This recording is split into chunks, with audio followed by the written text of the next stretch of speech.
The Hash It Out Show is brought to you by Boyd's ATA Black Belt Academy in Marrero, Louisiana. Barreto Home Solutions. Bayou Audio and Video. Hot Works on the North Shore. JFK Martial Arts in Mandeville and Covington. Lil Dizzy's Cafe. Kuman of Gretna. HBP Construction and Consulting. Moe's Pizza. Bucks Snow Whiz. CC's Children Blocks.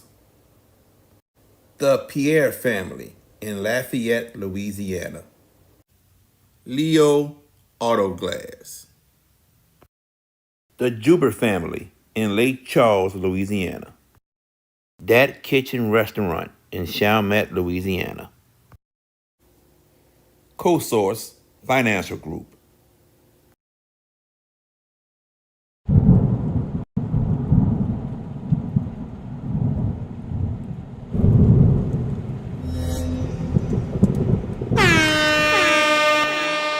Hands up, hands up, hands up. If you winning and you don't give a fuck about a hater, tell them move.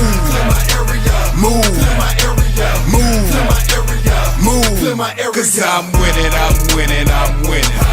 I'm winning, I'm winning, I'm winning. I'm winning, I'm winning, I'm winning.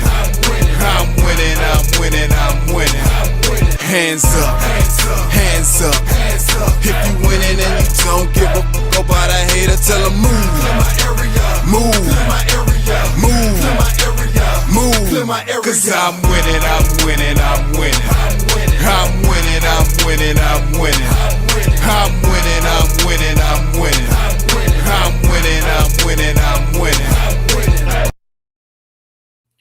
What's going on, everyone? Welcome to another edition of the Hash It Out Show. It's Legends Month, ladies and gentlemen. I'm your host, JB, the Sports Guy. We got a good show for y'all tonight. I know a lot of you all remember the movie Hurricane Season. That is a true story based off of the 2006 Class 5A basketball state champions, the John Ehret Patriots. Tonight, we're going to have one of the players, and he was like the main character in the movie, Brian Randolph. He's going to join us tonight, and a special guest also from that team should be joining us as well. You know, I got my guys with me. Got VK Jones. What's going on, VK? Hey, what's going on, everybody? Like, tag, share, subscribe to the Hash It Out Show, all social media platforms.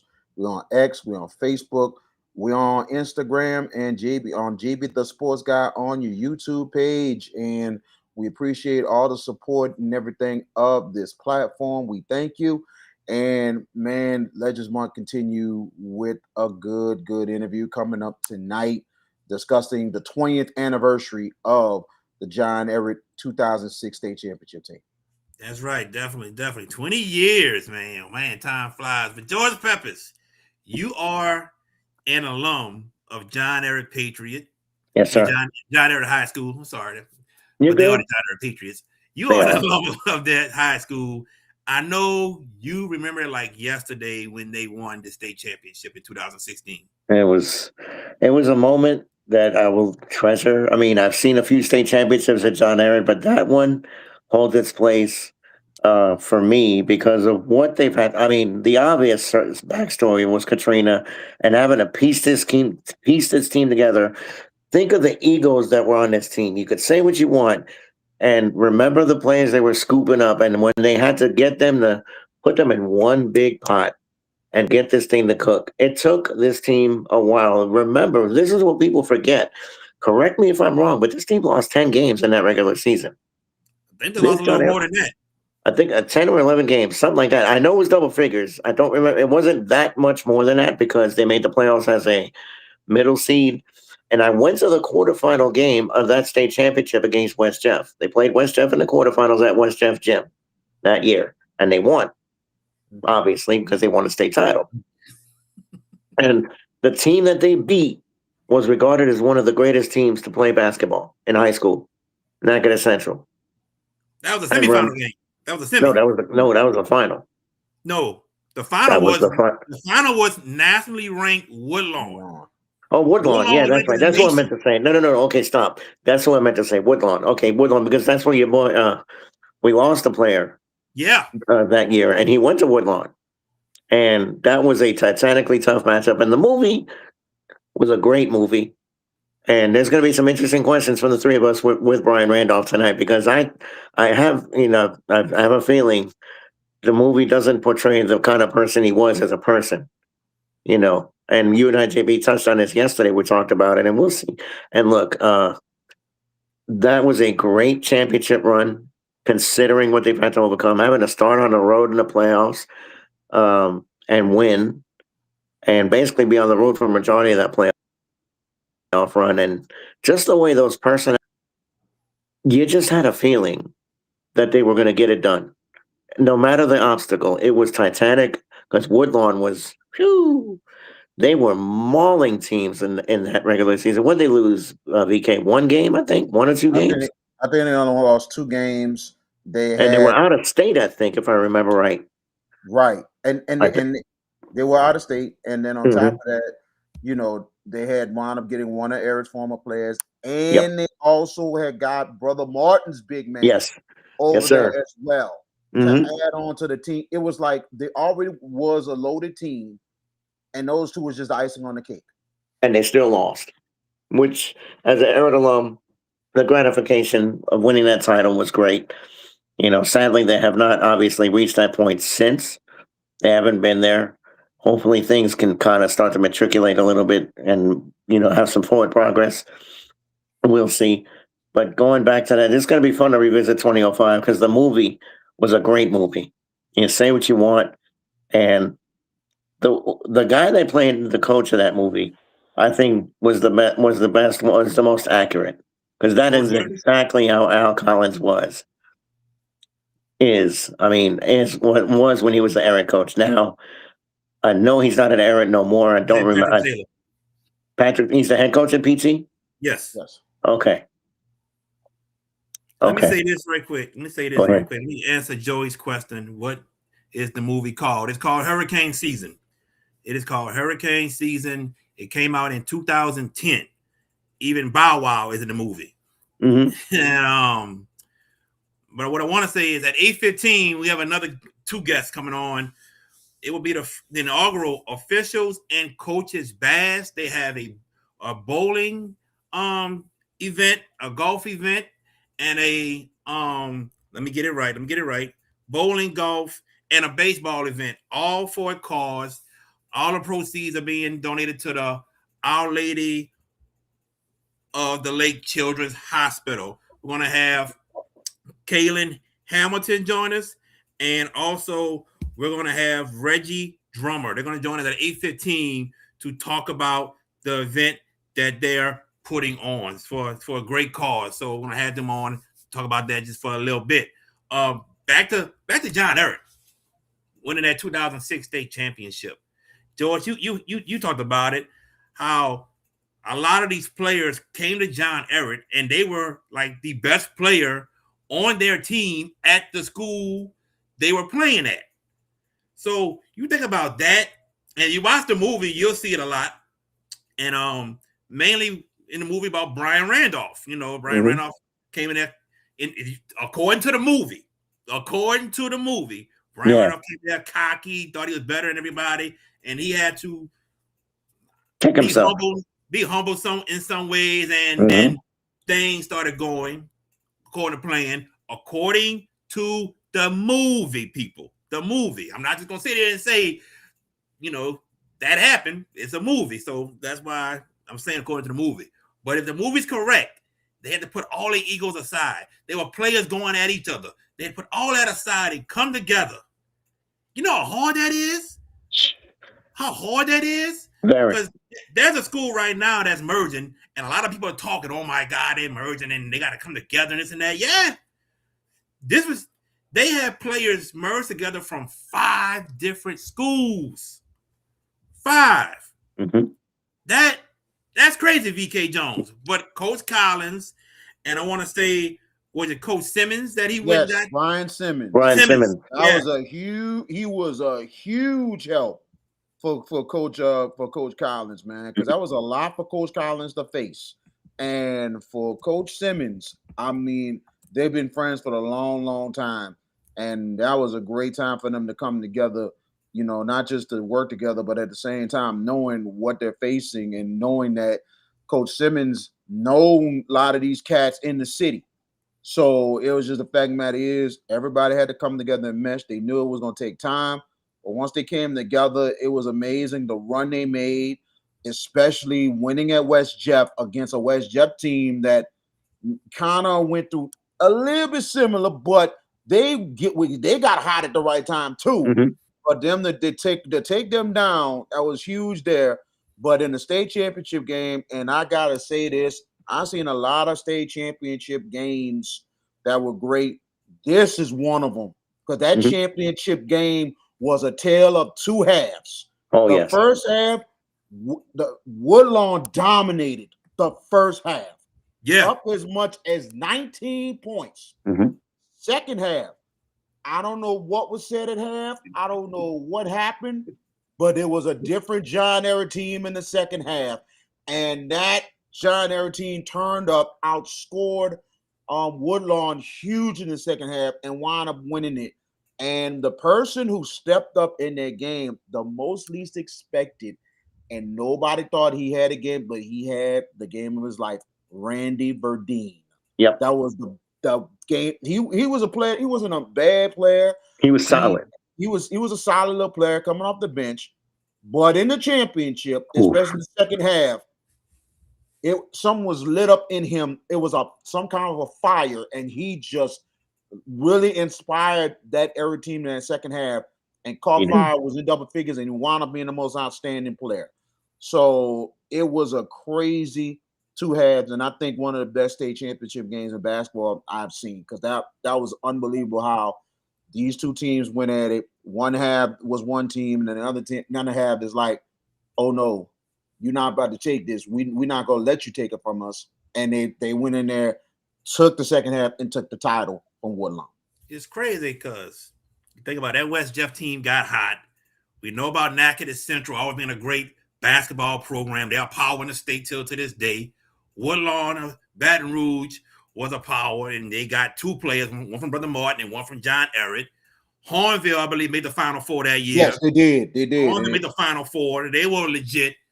Just that John Ehret clicked at the right time. At the right time. And that's how it is in sports sometimes. Once you click and things get rolling, you the hottest team rolling. And that is what happened with them. Once they gelled, put differences aside, put egos aside, and came together as one, John Ehret couldn't be stopped. West Jeff had they already had an established team. Then he had a couple of transfers, Nate Roche and Rob Wallace. Yeah. They played together and everything. And another player that came from Landry as well that added on that. And West Jeff looked like it was loaded. They got into a little bit of a point, but they started really getting together late. But man, I mean, I was at that game too at over at West Jeff, and I was really surprised because seeing Ehret a couple of times in person, I was like, okay, this is not looking too bright.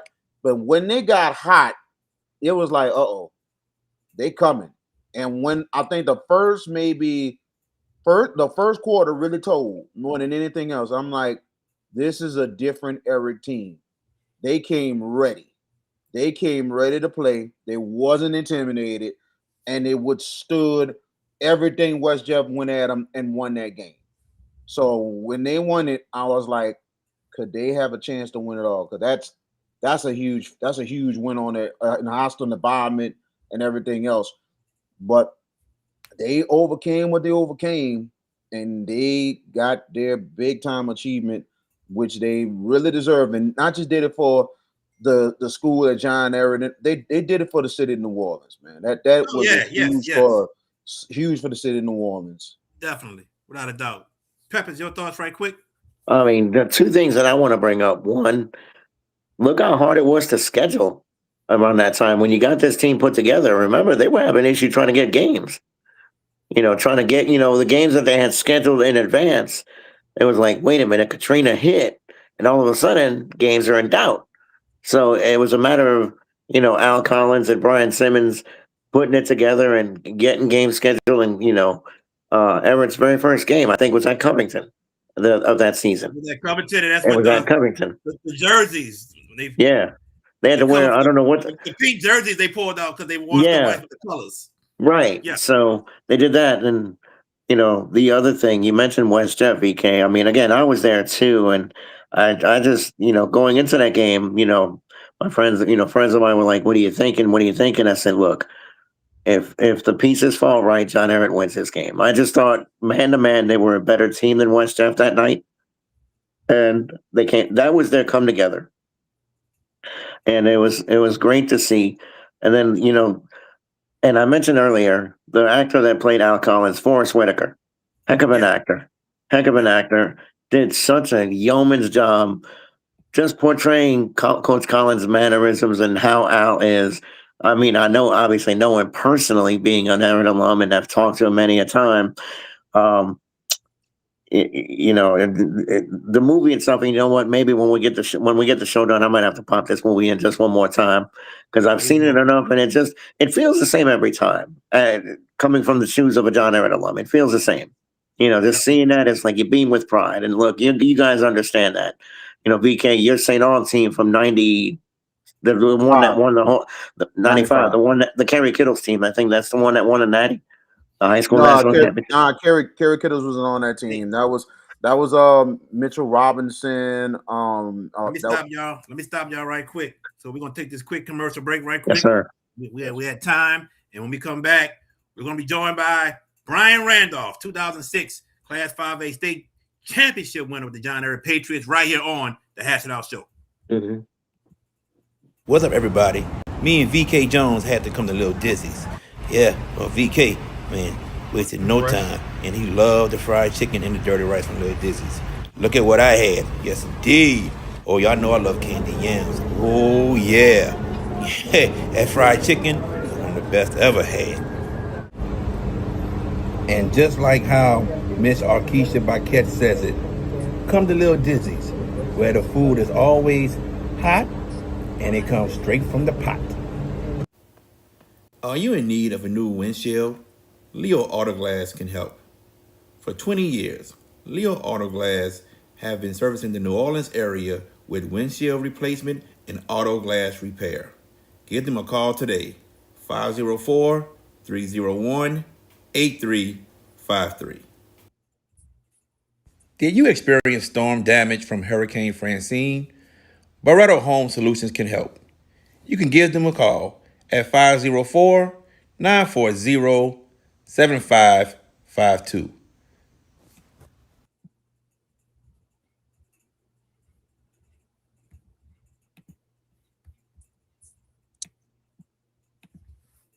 And welcome back to the Hash It Out Show. I'm David, the sports guy with VK Jones, George Peppers, our next guest. He was part of that state championship winning team in 2006 at John Ehret. And as you all know, if you watched the movie Hurricane Season, it was a bunch of players that came together at John Ehret who had to put egos aside and put personal differences aside to come together to win a state championship. We are joined by the one and only Brian Randolph. What's going on, Brian? How you doing, man? What's up, boss? How y'all doing? Doing great, man. Doing great. Thank you so much for joining us on the show tonight. Let's get right into it. What was life like for you immediately after Hurricane Katrina? Oh man. Honestly, it really wasn't no life. You really didn't know what was going on. Everything was moving so fast. The reality with life itself, for as going to school, going to practice, just the everyday life things is just what normal. I was in a whole nother state, so some of the things that's going to be explained today is going to be real interesting that people never heard before. Most definitely. When you came back home and eventually went to John Ehret. How difficult was it to adjust to playing with teammates who you never played with before, or who were your rivals? Um, the, the difficult thing was that I had a sense of urgency about myself. So at that time, I come from a school that's predominantly just dominant in basketball, which was John F. Yeah, Kennedy, and our practices and game was above the rim. You know what I mean? It's just like it was crazy. So to go to that environment, I had that same mentality, but maybe a couple steps up, not a couple notches up, I should say. And the reality is that everybody's not like you at some point. So going over there to play with those guys, I had to adjust a whole lot mentally, physically, and during my game, I had to adjust some points of my game to be able to fit in and make it work for the betterment of the team.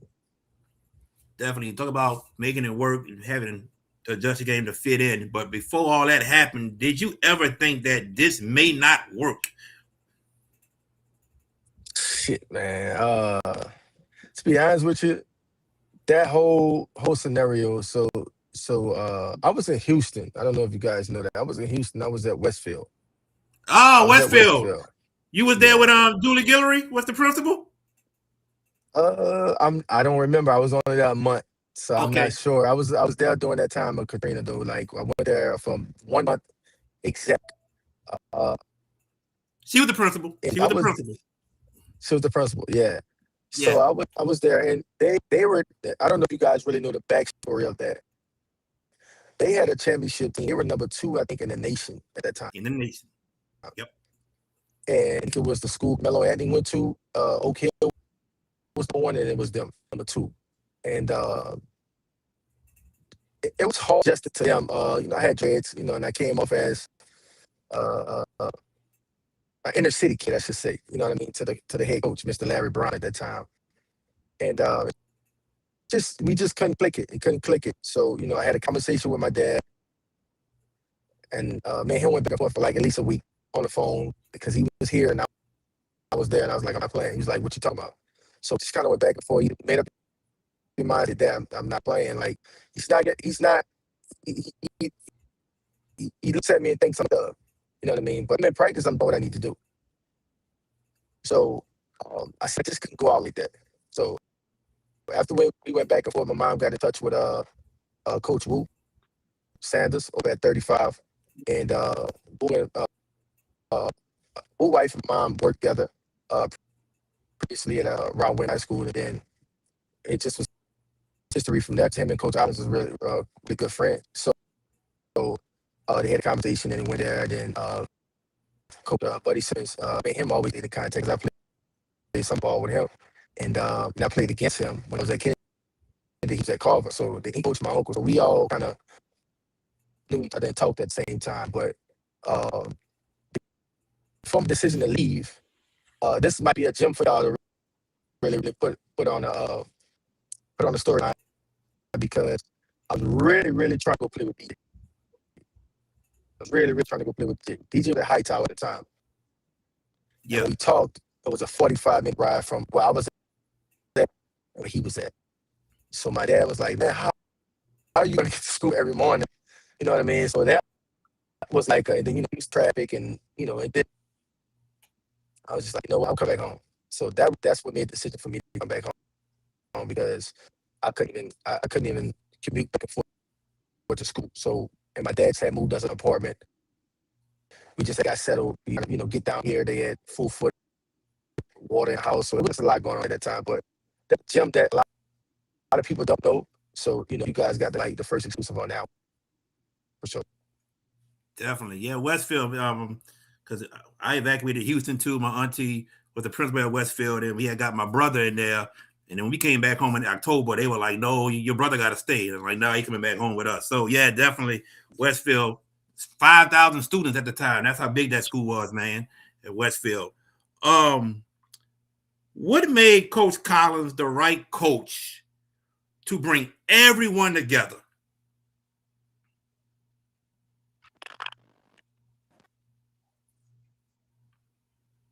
Can you hear us, Brian?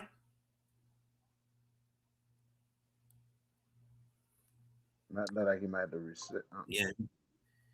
Yeah, can you hear me? You know. Yeah, we hear you now. Yes. Oh, yeah, I can hear you. It's kind of static. Kind of static. But All right. Yeah. can you hear me a little better now? Yes, sir. Yes, sir. My question Yeah. was, So what made Coach? it was Go ahead. go ahead. I can hear you. Yeah, it's static and real Yeah. bad. I don't know what's going on. Maybe my What made Coach go ahead. Collins the right coach to be able to bring everyone together? Honestly, man, Coach Collins he struggled with us as well. Mainly me. I think he had the talent and the vision for it. But when it comes into play, that Coach Simmons was the real intricate part of that leadership team. He had the experience, uh, winning a state championship, being there a couple different times prior to when he was at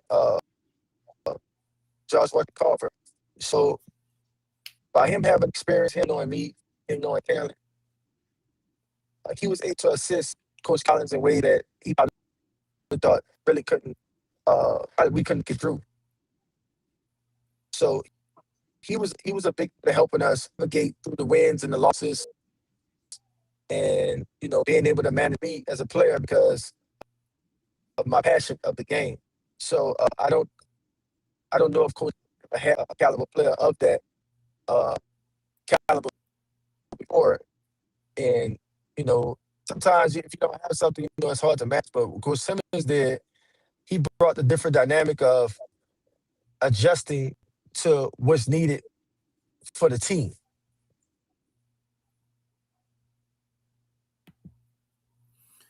Before I pass it on to George Peppers, my last question for right now. When you guys won that championship, you beat West Jeff in the quarters, you beat Natchitoches Central, and you beat nationally ranked Woodlawn. When you guys won that championship, what emotions did you feel once that buzzer had went off?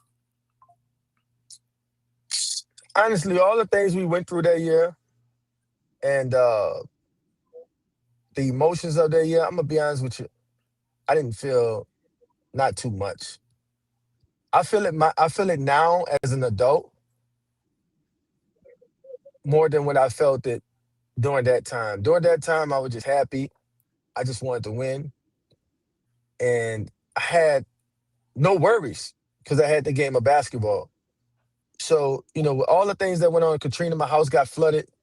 My dad was fixing our house, and he had construction. He does construction. It really didn't affect me personally, right? All I know is that we went to the week before we went to see the girls play at Southeastern. It was McDonald 35 playing, right? And when they lost, me and Nick, we were really, really good friends. But me and Nick played against each other as well. But we still best friends to this day. And we looked at each other. We looked each other in the eye, and we told each other like, "This can't happen to us next week." You know what I mean? This can't happen Yeah. to us. We can't go out like this. That's the feeling I remember. Not wanting to have that feeling. And in that game, we gave it our all. We gave it our all. And Natchitoches was a tough game. All of them was tough games. All of them was tough games. But we just had a will. We just had a will to win. We just had a will to win. And I think that with my leadership, it helped me be able to navigate through that season and that time to be able to understand, like, hey, it's winning by any means necessary. George Peppers. Ryan Randolph, first off, thank you for taking the time for joining us. And as an Ehret alum, I said this at the beginning. Your team, the John Ehret team of 2006, made me the proudest I've ever been as an alumnus of Ehret. Just on the fact that Oh you man, guys thank you. overcame so much obvious. Yeah, not a problem, dude. Yeah. But I want to take you back to the very first time that you congregated with your teammates, with all the people that these are people that were leaders on their teams, and you as well, Mhm. coming from Kennedy. All you guys came together. What was that first get together like at the John Ehret gym? Take us back there. If I'm gonna be truthful about the interview, man, I just thought they was like I thought they were different. I should say. Mm, I thought they were different. And okay. man, I come from, sometimes I can't get home to my house and they got a murder scene. You know what I mean? So my mental is and that's not once, it's a few times. My house shot up and, the house I live in, bullets Mhm. through my mom's car and stuff like that. So the mentality I had, it was real rough. It was real rough. And I had like I said before earlier, I had a sense of urgency. And a lot of people they don't take it serious when they get between the lines. You know what I mean? And you look at Kobe Bryant, look at Michael Jordan, you look at a lot of the greats, and people look at them like, oh man, they arrogant, they that. Well, if you confuse arrogance with confidence, you got a lot of life to learn in this life journey that you're living. Because confidence is a big thing we need to have, especially coming from where I come from. And I'm not, you know, mad at anyone, but they were different. I just put it like that. They were different. I I love got them you. to this day. We Understood. got it. We got past the finish line, but they were different, and it was a hard transition for me personally. But we did it though.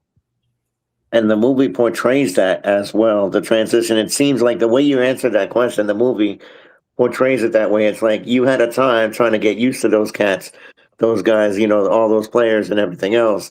Um, Talk about the very first thing. Y'all had issues trying to get games, but the very first time y'all hit the floor against Covington, that was the first game, and how Hmm. that game played out. Talk about that. Take us back to that game, that very first game, and the identity that was going to be established by John Ehret started that night. So so the reality is that Coach Collins, it's like let me give you guys a good example. It's like if you have the Boston Celtics, right? Yeah. Right. And you have KG and Ray Allen on the same team, right? So you trying to figure out who you're gonna run the offense through, at least 75% of the time you're gonna run the offense through KG. Right. That's what I would think, right? Right. Some people Hmm. might think different, Yeah. but that's basically what the narrative was. He was running some of the offense through Christian, and Christian is a great player, not taking nothing away from Christian. But if you want to win, you're gonna run the ball through KG. Get what I'm saying? And I didn't have the nickname Lil Ticket for, just given to me. That was earned. You know Hmm. what I mean? That was earned. And that was kind of similar to the start of the game at Covington, if that makes sense to you, Yeah. far as the basketball analogy type Definitely. situation. Hmm. Yeah. So Okay. that's what that was. So but we got through it. Hmm. We got through it. So the movie portrays you as someone who was like the guy that the actor they got to portray you, the way he portrayed you was like, man, it's me and only me. And I'm not saying you're selfish or nothing, but the way it came out is like it took you a bit to adjust, and it feels like the accuracy of how this movie played out really manifests itself, with you guys and John Ehret. When was it that you guys realized, hey, wait, if we put this together, we got something here that could do something? When was that moment for you guys? Was there a game or was there a practice where it was like, man, this thing can click? Ain't nobody beating us. So um the movie is a little bit Understood. over the top. Understood. It's a little bit Yeah. dramatic. Hmm. I wasn't that bad, but that's Hollywood, so you gotta spice it up a little Yeah. bit. So the moment I remember is that we were so let me take you back. I got suspended for a week. I don't know if you guys know that. Hmm. Yep. Do you guys I know know that? that. Hmm. Yeah, all right. So I got suspended for a whole week, and Collins and and Coach Simmons, they had a conversation, and it was like, like, listen, bro, like you got to put your ego to a side, like, and remember, I'm a kid, you know what I mean? I'm not by any means necessarily. want to belittle the team or just make the team look bad or just be about myself. No, I want to win. So if I'm with guys that acting like they want to win. Nah, I want to win. You know what I mean? I don't want to act like I want to win. I want to win, and I'm going to win. So the moment it all changed for me when the 1-on-5 came. Oh yeah. Mm-hmm. But that wasn't the 105. I did not play 105 like they did in the movie. I did not do that. that is definitely an add-on. I did not play Mm-hmm. 105. So Coach Simmons, Coach Al was in the back at the time. And Coach Simmons called us out, and they had a few more other instances that happened during that time. And Coach Al started to realize, like, hey, maybe this guy is really not the issue. You know what I mean? Maybe it's some of the guys I have.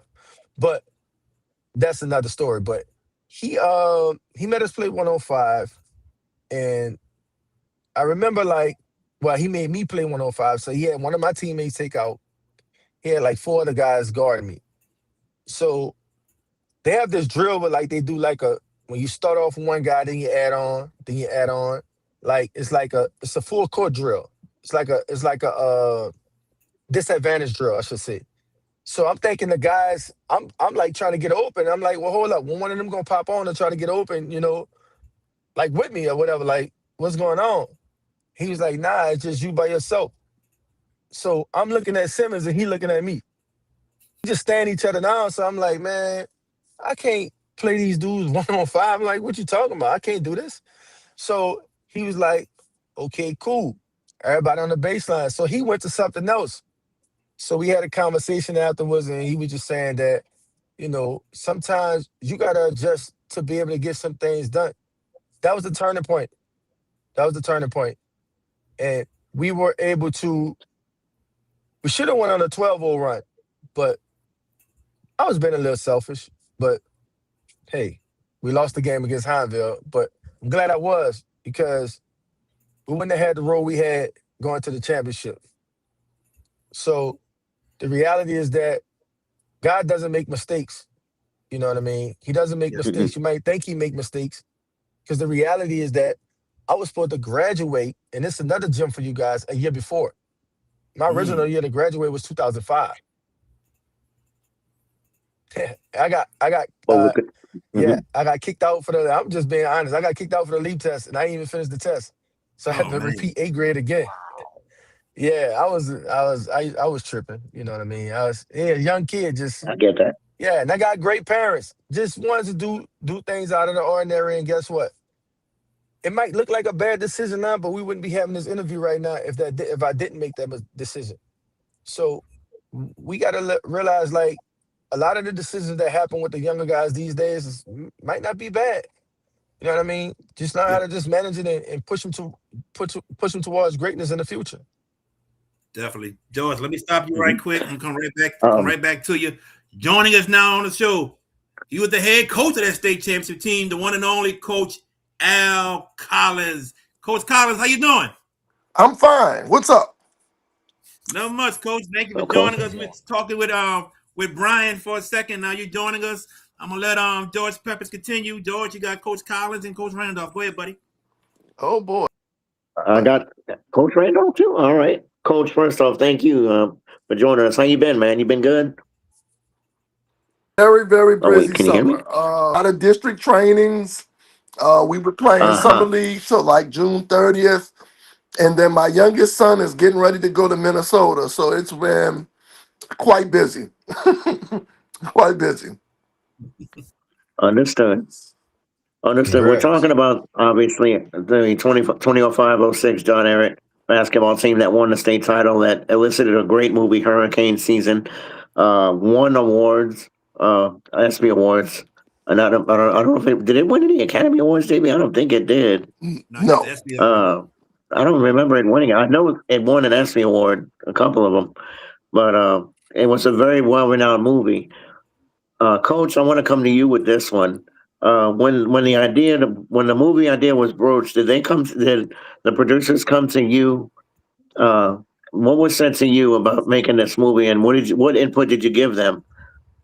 So let's just kind of back up a step or two. So All right.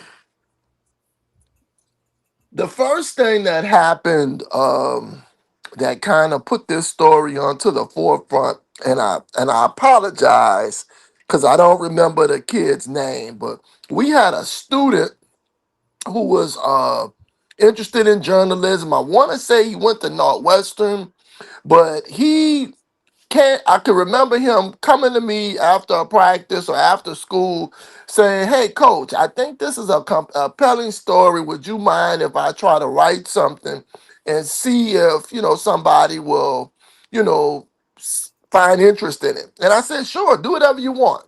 So right after that, Rick Riley from Sports Illustrated, he called me. He said, "Man, you have this student who sent me this story," and he said, "Man, this is too hard to believe." He said, "This can't be true."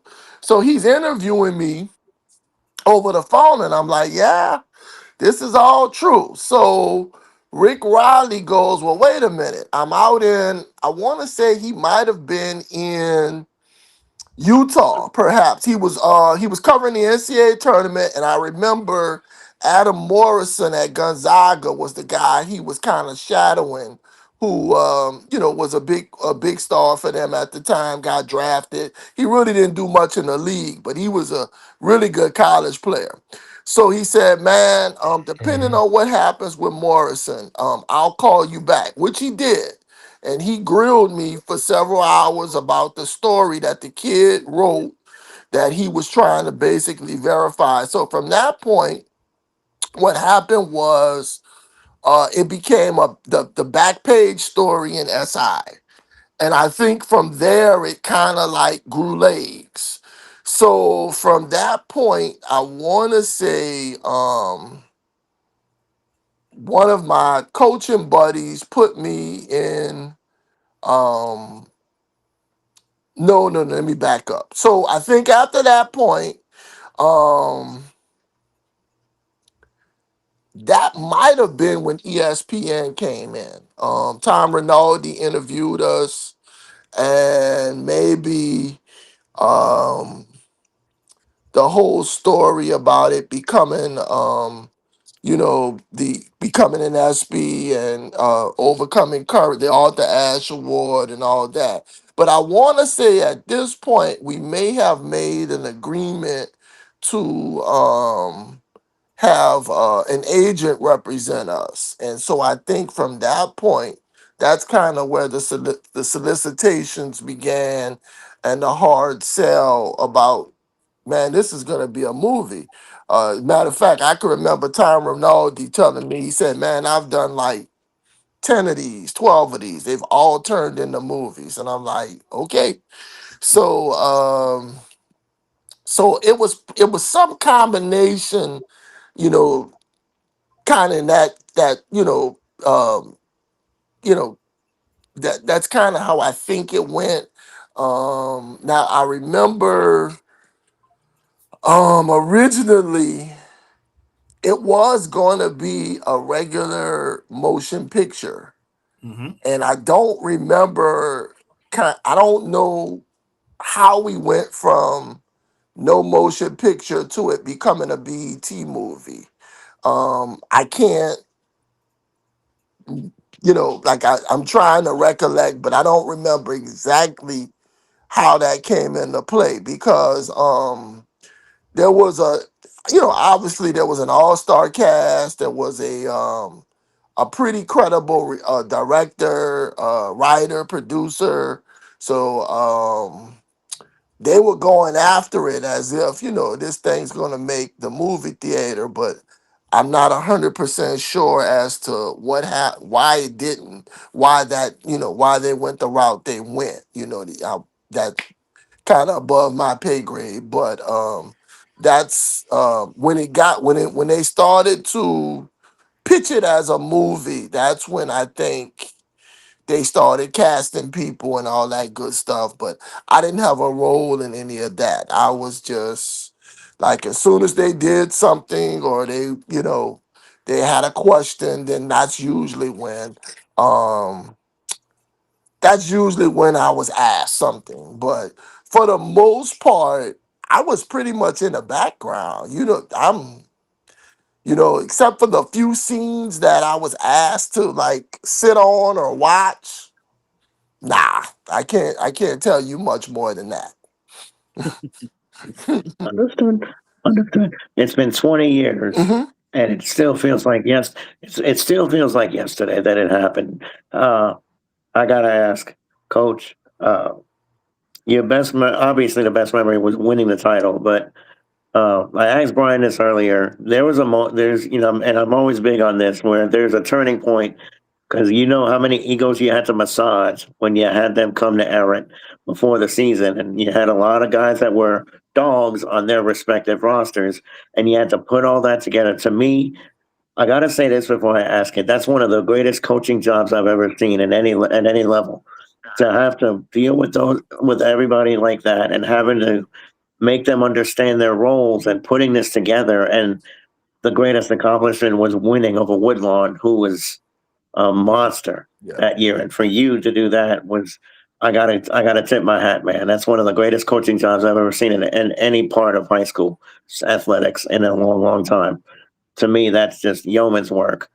But to the both of you, I'm going to ask: do y'all still keep in touch with the rest of the team? You know, the players and all. How's y'all relationships with the rest of the squad 20 years later?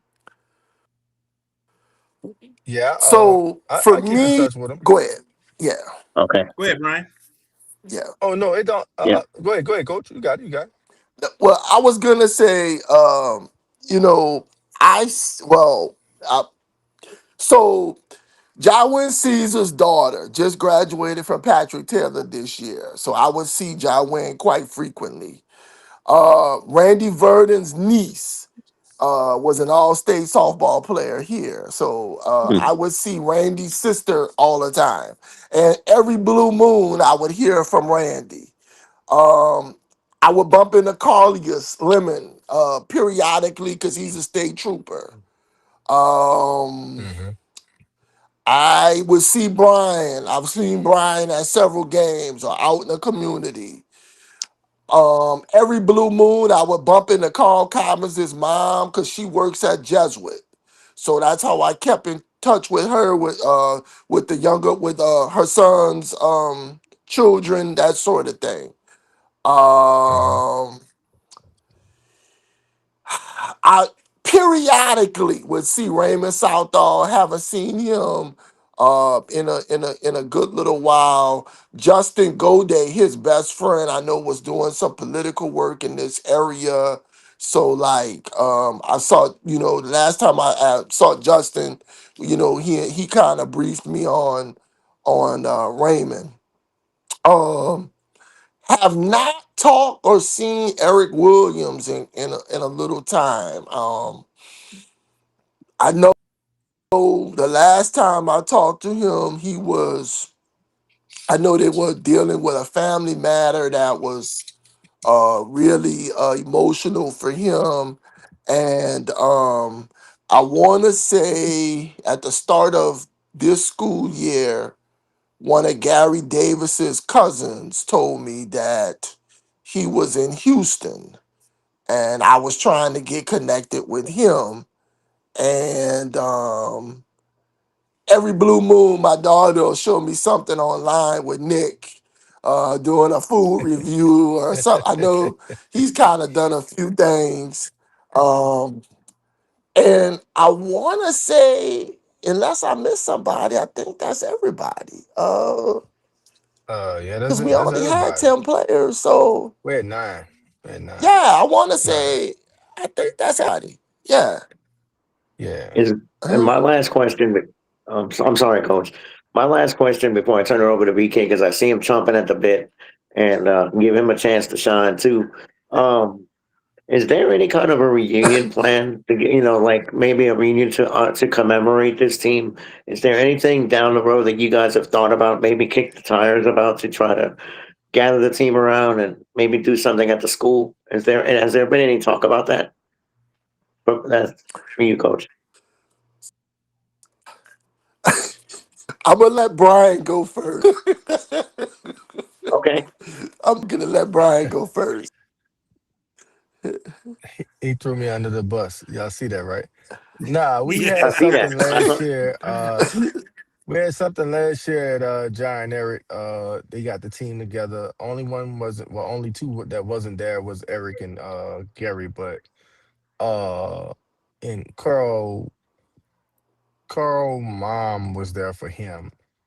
No, no, no, no. Carl was there. He did make it. I'm sorry. But Gary, we spoke to Gary. He's in Houston. He actually took a picture with Randy on Facebook, and I seen it. Well, it was actually Instagram, same thing. Uh, but yeah, it was pretty cool. They have a new principal. He's talking about doing some great things. Um, so we haven't really hashed everything out yet, but hopefully, yeah, the team will be able to come back together to do something area this year. I actually have my game, so I have a classic game, Reaching for the Stars classes. So Reaching for the Stars is my foundation. We mentor youth in sports. I have two baseball teams. I have a basketball AAU team as well. Two baseball travel teams, and it's young black boys in baseball. We're trying to build it up. It seems like that's the route to go right now because it's getting pretty dominant back in the black community. So my game, I give back to and this is going to be my 6th year doing it. I've given back over almost over $10,000 to both of the schools. So I I write a check to both of the teams. I feed the boys after the game, and we make sure we give out MVP trophies. Nick is a big part of that as well. He do the most valuable player trophy of that game as well. So it's between John Eric and Kennedy every year. So this year we're hosting it at John Eric. This year we hosting it. So it's gonna be nice. Last year was at Kennedy, and like I say, it's been great. Gulf Coast Bank has been one of our big sponsors. We are 501(c)(3) as well, so it's been pretty good. It's been pretty good. So during that time, we're supposed to have something for the team. So hopefully we can get you guys out to do a live interview set for that. This Definitely. January, like the second week of January. I Yeah. send the VK. I send that over to you. Yes, Most sir. definitely. Yes, sir. I'm Matt. glad you. Yeah. I'm glad you mentioned that because I was going to ask you about that as my last question. So I'm glad you mentioned about your foundation. Yeah, yeah, yeah, yeah, yeah, yeah. So we're doing a lot of great things in that situation. Yep, yep. Yeah, I All got right, my son. VK. He 8, so we gotta get him right. Oh, Yes, sir. there you go. VK Jones, the floor is yours, sir. Oh man, you guys, Coach Al and Brian, man, it's good to have you, man. And all I'm gonna tell you, the team, that 2016 team was something else. And I keep thinking about talking about transition and everything else, especially with different teammates and stuff. It makes me think of the Detroit Pistons' first championship. When they had to Hmm. make the transition that they traded Adrian Dantley for Mark Aguirre, and they're thinking like, I don't know how it's going to be, without Dantley, and all of a sudden Right. Mark Aguirre put all the differences aside because him and Isaiah Thomas go way back, and he was like, "Man, I'm here to play ball, man. I'm trying to do what we got to do and win. Let's go." And they made a huge, huge run, and it went all the way for them to win in the championship. I know it took you guys a little bit, but all of a sudden it got to a turning point, and you guys caught fire at the right time, man. And I tell you, Right. man, that was a huge championship game, and to me, one of the best I've ever seen in a title game. The way that Wow. game flow and everything else. I'm gonna ask you this first, Brian.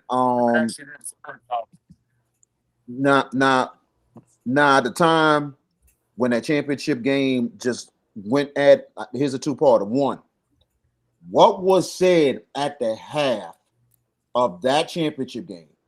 Because Woodlawn was just handling business, but then all of a sudden y'all turned up. It was different in the second half for you guys, and you just like, nah, we taking over. And the other question is, how about the night of Randy Verdine? How he broke out? Randy is a lot of people don't know. Randy is lights out. He's like Steph Curry before Steph Curry. He is lights out. he's like he's we had to run a lot of times because Randy would hit the last damn shot in practice, and whoever lose got to run. So Randy will always most likely be on the opposite team of me, which I think Coach Collins did that on purpose. But Randy will always hit the shot. So him hitting those threes, it wasn't surprising to me. It wasn't surprising to me, but I was so happy for him because a lot of people would talk about Brian Randolph, but I couldn't do it without those guys. And I couldn't do it without pushing those guys to the limit. And I think throughout the season, I pushed them so hard throughout the season. Randy was playing on a broke ankle almost that whole playoff run. I was playing with a strained groin. And Uh, it, people don't realize that the endurance we have to put our bodies through and the mental aspect of the game. And also, Coach Collins, he's a point guy. Like he's on point with everything. And you have to know the plays, him and Coach Simmons. Like those guys were sharp. So you had to know what you was doing, know everything that's going on, and you have to be on top of your game. So it was just a thrill to see Randy and actually see him to win the MVP. Like people will just point out who they want to do something or who they see fit to do something. But I'm saying to myself, like, these guys deserve it just as well as I might deserve it or anybody else might deserve it to be an MVP because everybody earned that right. And we all need to be able to, show love to the people that put the work in. And that guy put in work the whole season. He's a phenomenal person. He's a phenomenal person.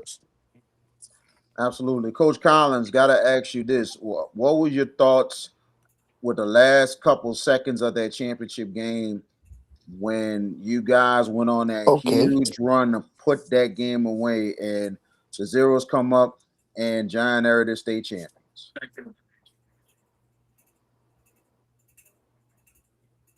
Coach Collins, you Coach there? Collins, you there? We might have disconnected, JB. I don't know. All right, let's go back to Brian. VK, with your questions. Yes, sir. Yes, sir. What you said? Pretty improbable, honestly. Um, Go ahead, I Coach. just, I just, yeah. Go ahead. Uh huh. I think so. Yeah, you good, Coach. Go ahead, Coach, with your answer. Go ahead. Okay. VK, you want to repeat the question? Okay. The question is like, what were your Yeah. thoughts when the clock went Hello. zero? Yeah, you can. I can. We can hear you. I was saying, what was the thoughts on when you guys won the state championship when the clocks went zero? Oh, you. I'm sorry. Okay. So I was saying, I was explaining to you guys, like I was okay, that I was just so happy for the guys, and it was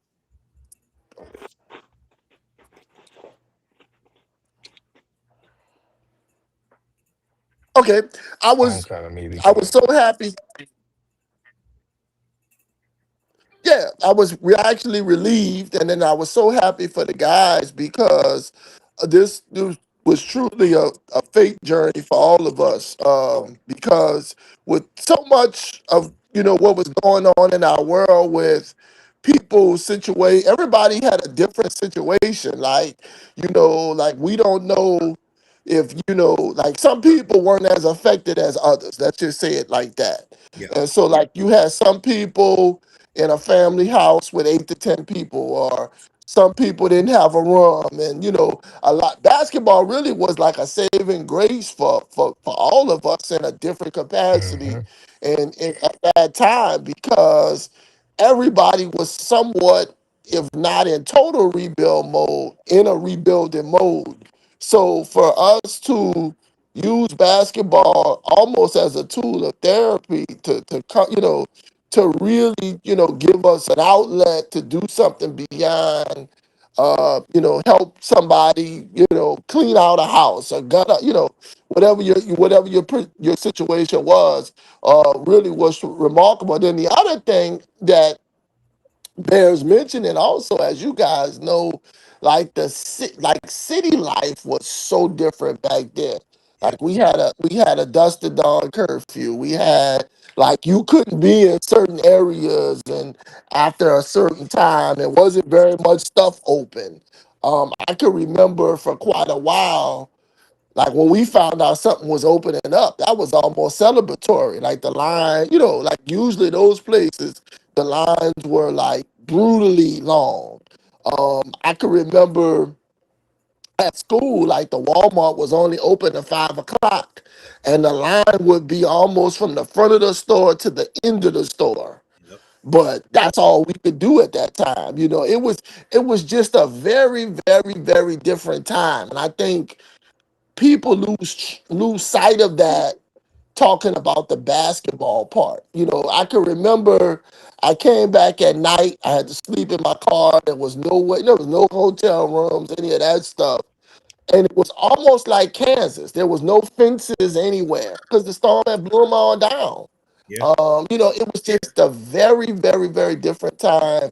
And to everyone's credit, to come together, not only to play on a team, but for that team to be successful.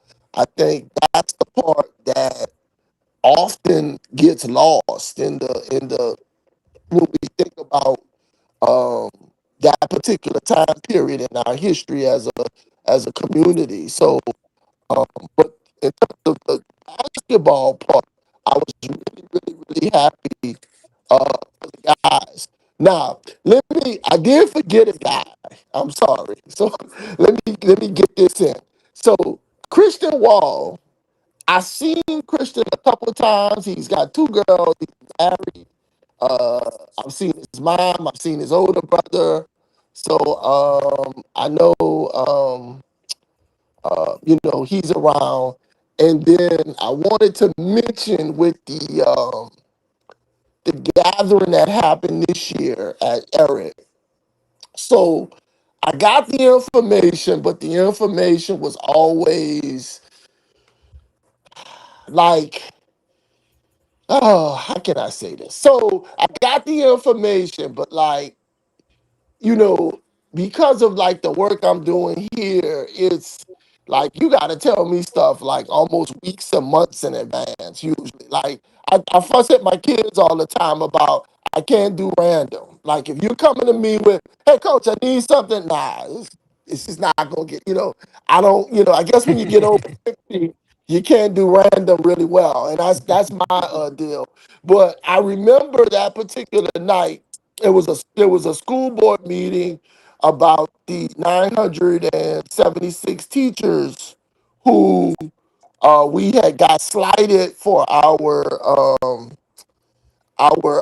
exceptional pay stipend. So like the way the district out here, what happens is like if your NIET score is really, really between a 4 and a 5, you get a stipend. And so some kind of way we went from highly effective teachers losing the stipend to only exemplary teachers getting a stipend. So that turned into a union grievance, and like that particular meeting they were asking for support, and we ended up getting a stipend shortly after that. But I do know that was going on that particular night because school board meetings are on Wednesday nights.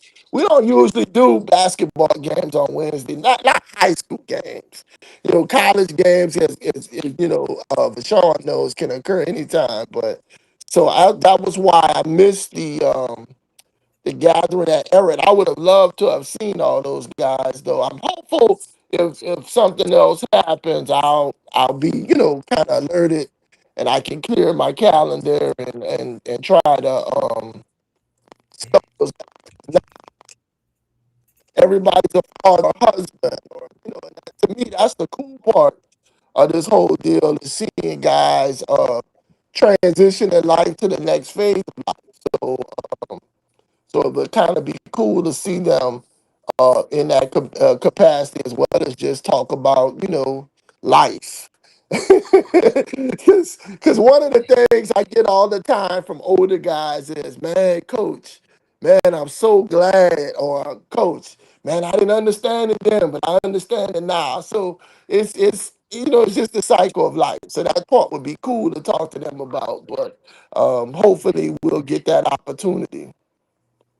I hope so too. I definitely know the new principal at Ehret and everything. We go way back. We went to St. Aug together, so Oh, you know, cool. I definitely see. Hopefully, Yeah, good y'all will guy, have good another guy, man. chance. Yeah, get Good. another chance. To get something. But I'll talk with him. Okay. But at the same time, um, you know, we had Alfred Payton on the show last week, coach and everything, Really? and Yes, I'm gonna man, fuss at him. Really? I'm gonna he fuss at spoke him. Huh? he spoke highly of you and everything. How much of a Yeah. legacy you have left to a lot of your former players, turning out to be real good, productive citizens in this world. Man, I really appreciate that. I'm gonna fuss at him though. That's a long story, but he. I'm gonna be honest with you. He, in a very realistic sense, he typifies what the program was based on.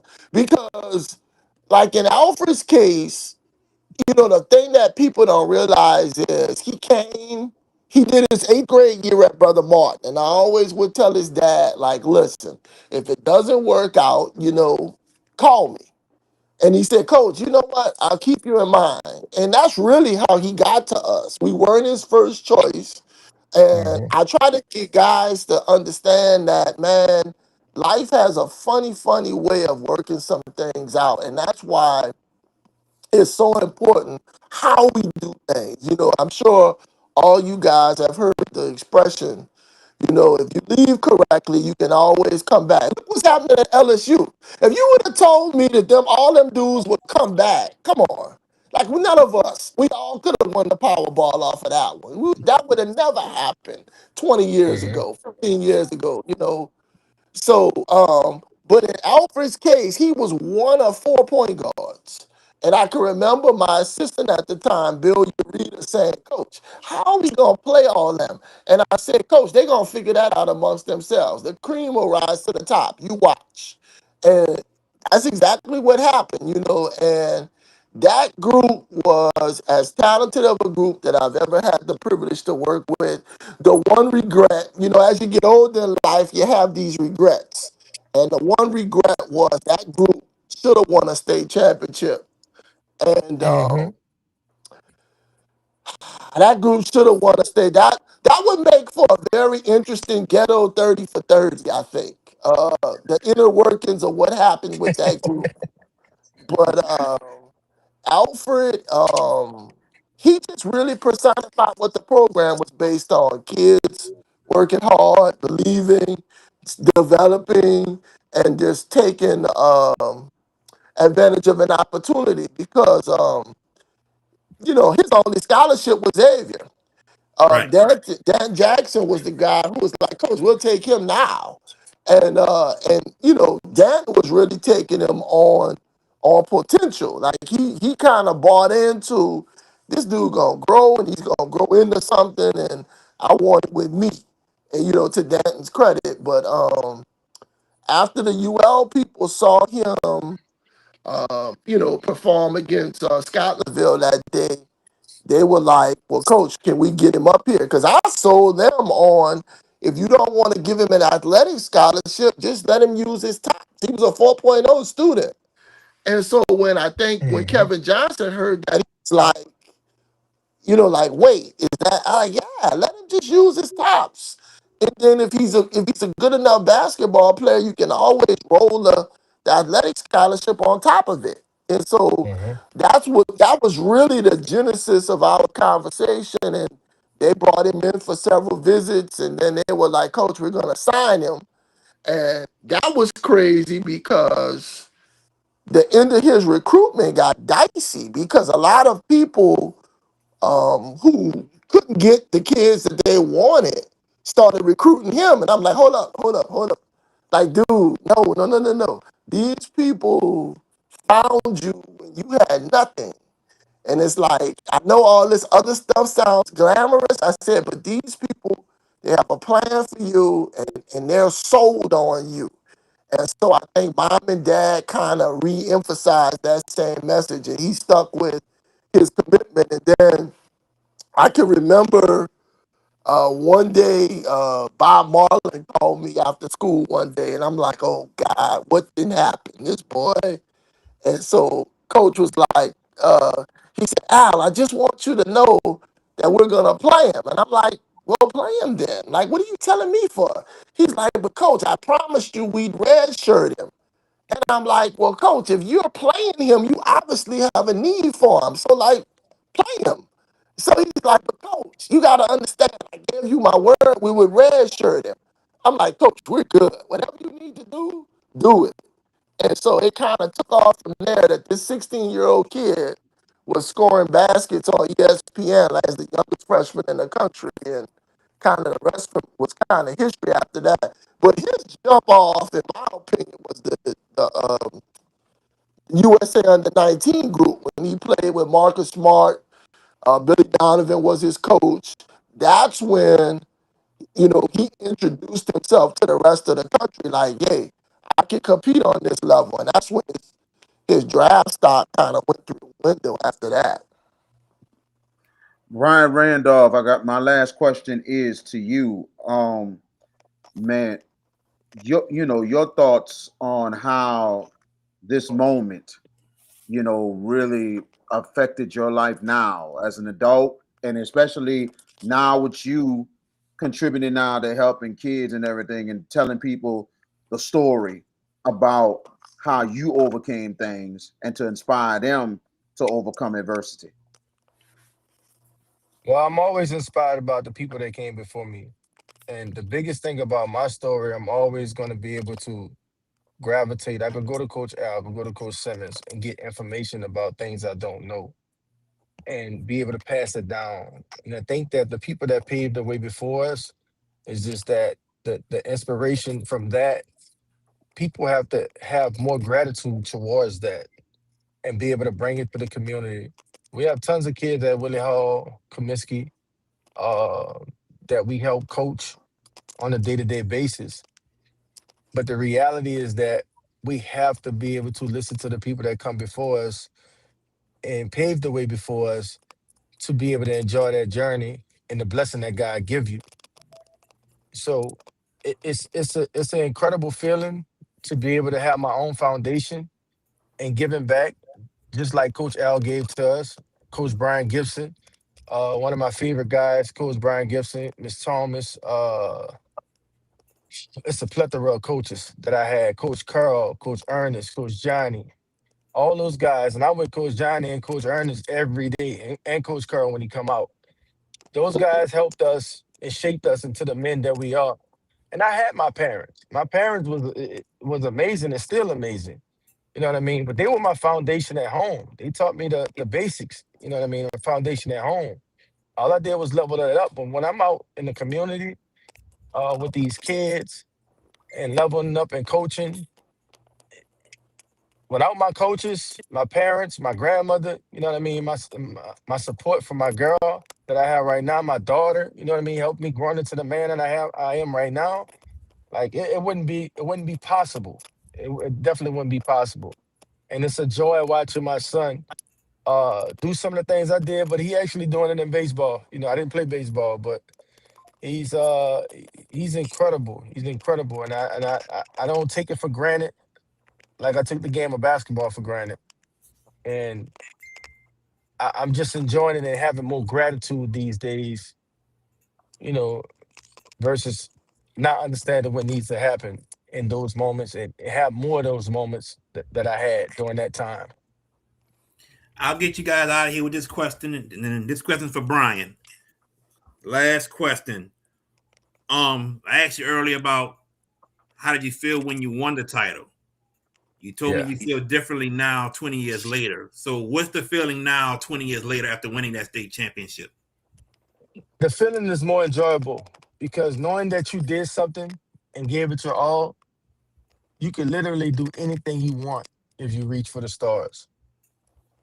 So during that time, I had no worries. I had no no care. All I had was the game of basketball, as Coach mentioned earlier. But the reality is that now I can see the stress my parents went through, uh, just back and forth, two different states, three different high schools in 1 year, and not knowing that I had one thing to look forward to is just playing basketball. And now as a parent, I get to enjoy it more because I really have a lot more gratitude towards my parents. Uh, and during that time, knowing how they navigated, and they're the real champions. You know what I mean? To be honest with you, they're the real champions. I don't know how the hell Coach Collins and them did it with us and didn't have a house, a place to stay. And as an adult, you like, hold up, dude. I was really and we just playing basketball. And it's so much enjoyable to have that feeling and know that people still care. People hit me in my DM all the time about it. And that makes me have a lot more gratitude to this day and be able to enjoy that moment still 20 years later and see the joy and the smile on people's faces. And I'm looking to take this motivational speaking about that story and about my story to the next level. You know what I mean? So it's time. I took off a little while. Had my daughter, she's at LSU now. My son, he got I got a little hold on him, so he good. And we just got to inspire the world and impact the world because they need to know, like, you know, a gratitude of attitude is everything. Is everything, and that's what I feel in this moment. Actually, talking to you guys and still having Coach Collins on the line, like coach is an incredible person. Like Alfred said, like an incredible person, and you appreciate all the stuff he do now as an adult. Like you take so much from that, and it's just amazing, and put it into your lifestyle as a grown man. You know, and it's great. It's great, honestly. This feeling is way better than the feeling 20 years ago because it was just about basketball. Now it's about real life, and it's real about real life moments that teach you how to be a man, and you can overcome a situation if you just fight. And getting other people to understand that's one of my difficult things I'm going through right now. But you gotta want it. You know what I mean? It can't be a need, gotta be a want. And we wanted it. And coaching them prepared us. We had practice every day. I'll tell you a story before we leave. During that time, another story. We were playing Or Perry Walker, and uh, Wanto Joseph, I think his last name Joseph, Yes. right? Yeah. Yes. Wanto Joseph. Yeah. Wanto was a freshman at that time. Wanto was killing us. So I was like a madman on the court. I was like, that's crazy. Like KG. KG is my guy. So I was like him on the court. So Yeah. and I remember Coach Collins went in there for halftime. We were just like playing around, but I think this is one of his turning points for me as well as a player as well, from a player to coach perspective, and his kind of like view of me. Those guys was like, ah man, don't worry about it. We gonna win the game, and Coach Collins like, nah, dude, y'all pussyfooting around. Y'all gotta crush these people. And I'm on the court, like, man, come on, man, come on. And they just kept hanging around, hanging around, hanging around. They almost won the game. Then we wind up winning the game by 2. So at halftime, coach is like, if you don't do this, you don't do that, you don't do this, you don't do that, whatever, whatever. You let them score this many points. You remember this, Coach Collins? He probably went off. And I said, man, what? So he went to doing some type of mathematical equation or something on the board. I was like, man, I don't understand nothing he's saying. Man, all I know is we won the game by 2 points. He said, I'll see you guys tomorrow. Next thing you know, we going to practice. We're like, all right, cool. We got to run a little bit. We had to run 7 miles. Ooh. All the laps added up to 7 miles. So, like, it was like 38 laps here, 42 laps there. For this many points, it was like 37. It was like, I was like, what? All we did was run. and shoot free throws the next day. That's it. And that was a big, big part of a turning point with the team as well. So that's an interesting story. But those, I can't imagine myself running that now, man. Oh my God, my legs hurt right now. Just even thinking about it. Yes, indeed. Yeah, Brian boss. Randolph, Coach Collins, man, thank y'all so much for joining us on the show tonight for Legends Month, man. This was quite a pleasure. We truly, truly thank y'all for joining us. All good, boss man. Definitely. Anytime y'all want to chop it up, just hit me up, man. We gotta do one thing. We gotta hash it out. We gotta reach for the stars, baby. Yes, sir. Yes, Agreed. We'll do sir. that. Definitely. All right. Thank you, I see guys. y'all in the Thank you, community, guys. man. Keep up. All right. Later. Definitely. Definitely. Thank you. Brian Randolph and Coach Collins. We're going to take a quick commercial break, everybody.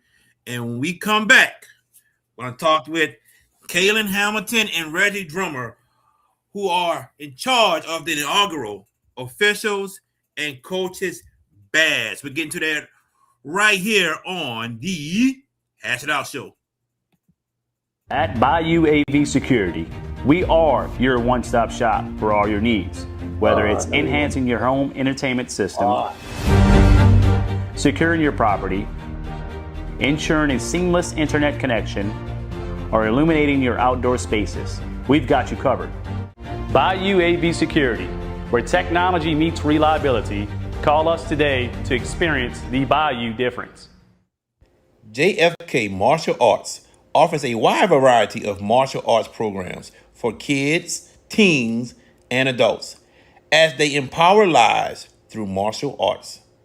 Please give them a call at 985 266 0664 and don't forget to ask about their 1 week free special. Buck Snow was the place to go as a kid growing up to get snowballs.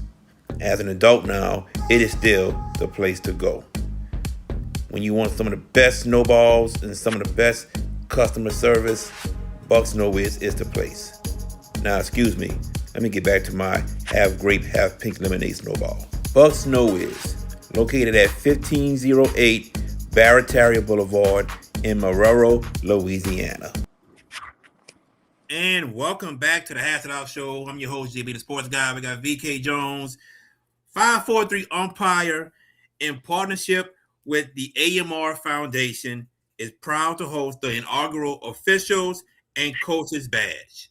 That's a multi-day community event bringing together officials, coaches, athletes, and supporters through friendly competition and fellowship. This event is more than just games. It is about giving back and making a real impact. All proceeds will benefit Our Lady of the Lake Children's Hospital, helping children and families in need receive the care and support they deserve. They have a bowling tournament, a charity golf tournament, and a charity baseball event that they're going to be doing in the next couple of weeks. Joining us right now are two of the guys that are in charge of that. We have Reggie Drummer and Kaylin Hamilton. What's up, guys? How you doing? Hey, what's up, champ? What's up, champ? What's up, Kaylin? So, what's up, Jerry? Not much, man. Not much. So let me start it off. Reggie, you can go first. What inspired the two of you to create the inaugural Officials and Coaches Bash? Well, me and Kaylin, we met about 10 years ago, and ever since then we've been like brothers.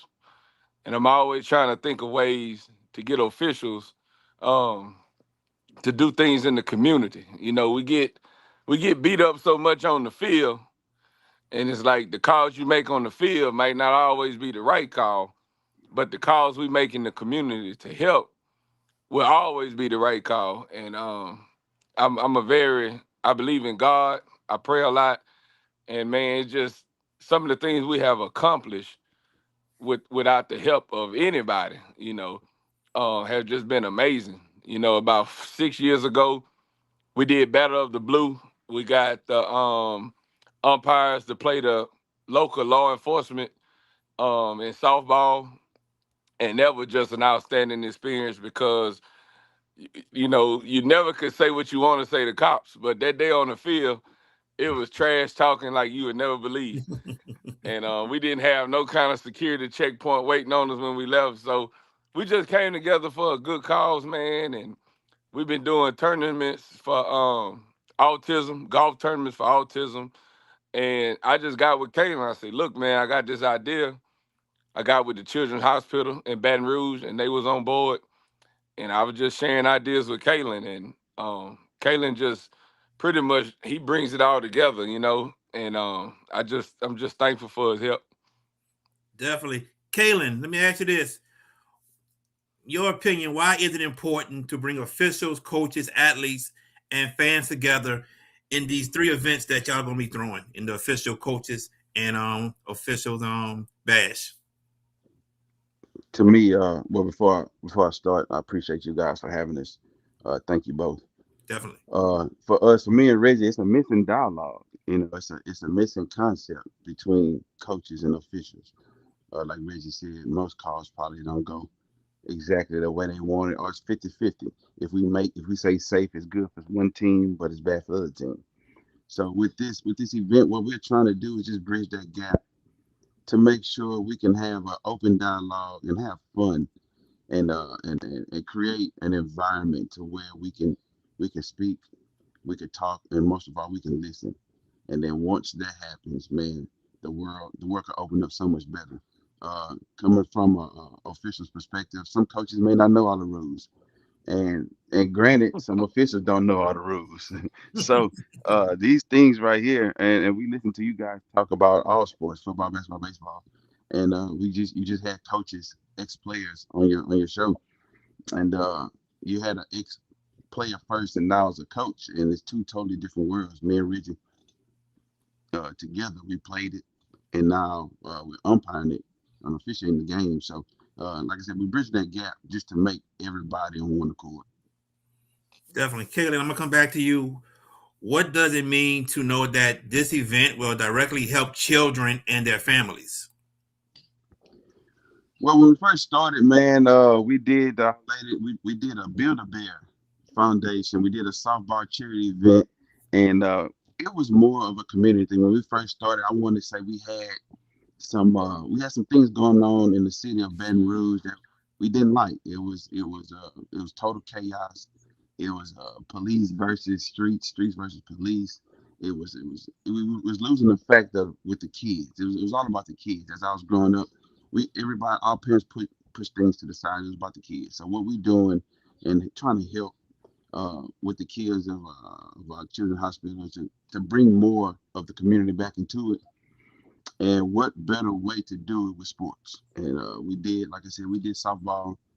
Now we adding bowling and golf. And man, what better ways to bring adults back to let the kids see that it can happen. So that way in that community, we can add and just bring that life, that love back to the community. Definitely. Reggie, you spoke about, you talked to the hospital, Our Lady of the Lake Children's Hospital. Why did you choose them as the beneficiary? Man, I just have a thing for kids. And if you ever been to a children's hospital and you see kids sick that can't do for themselves, it really touches your heart. And I mean, I just feel like kids are they just angels, you know. So whatever we could do to help them, like when we did the Build-A-Bear, it was like right before COVID, Caitlin, or right after COVID. Yeah. So we couldn't go into the hospital. But man, them kids enjoyed that like you would never ever think.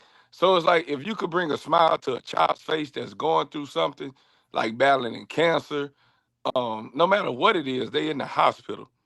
And it's not a well person that's in a hospital room. So you have to have some level of discomfort. So if you could make a kid day by doing something like this, man, it means the world. You speak of making a kid's day. What does it mean to know that this event will directly? Oh, no, that's not my question. I'm sorry. What makes this event different from other community sports events? That's what I wanted to say. Because if you ever been to a sporting event, you hear coaches, fans, and officials. It's like everybody's competitive. Right. Let's take the fans out of it because they just be yelling. But coaches are trying to win.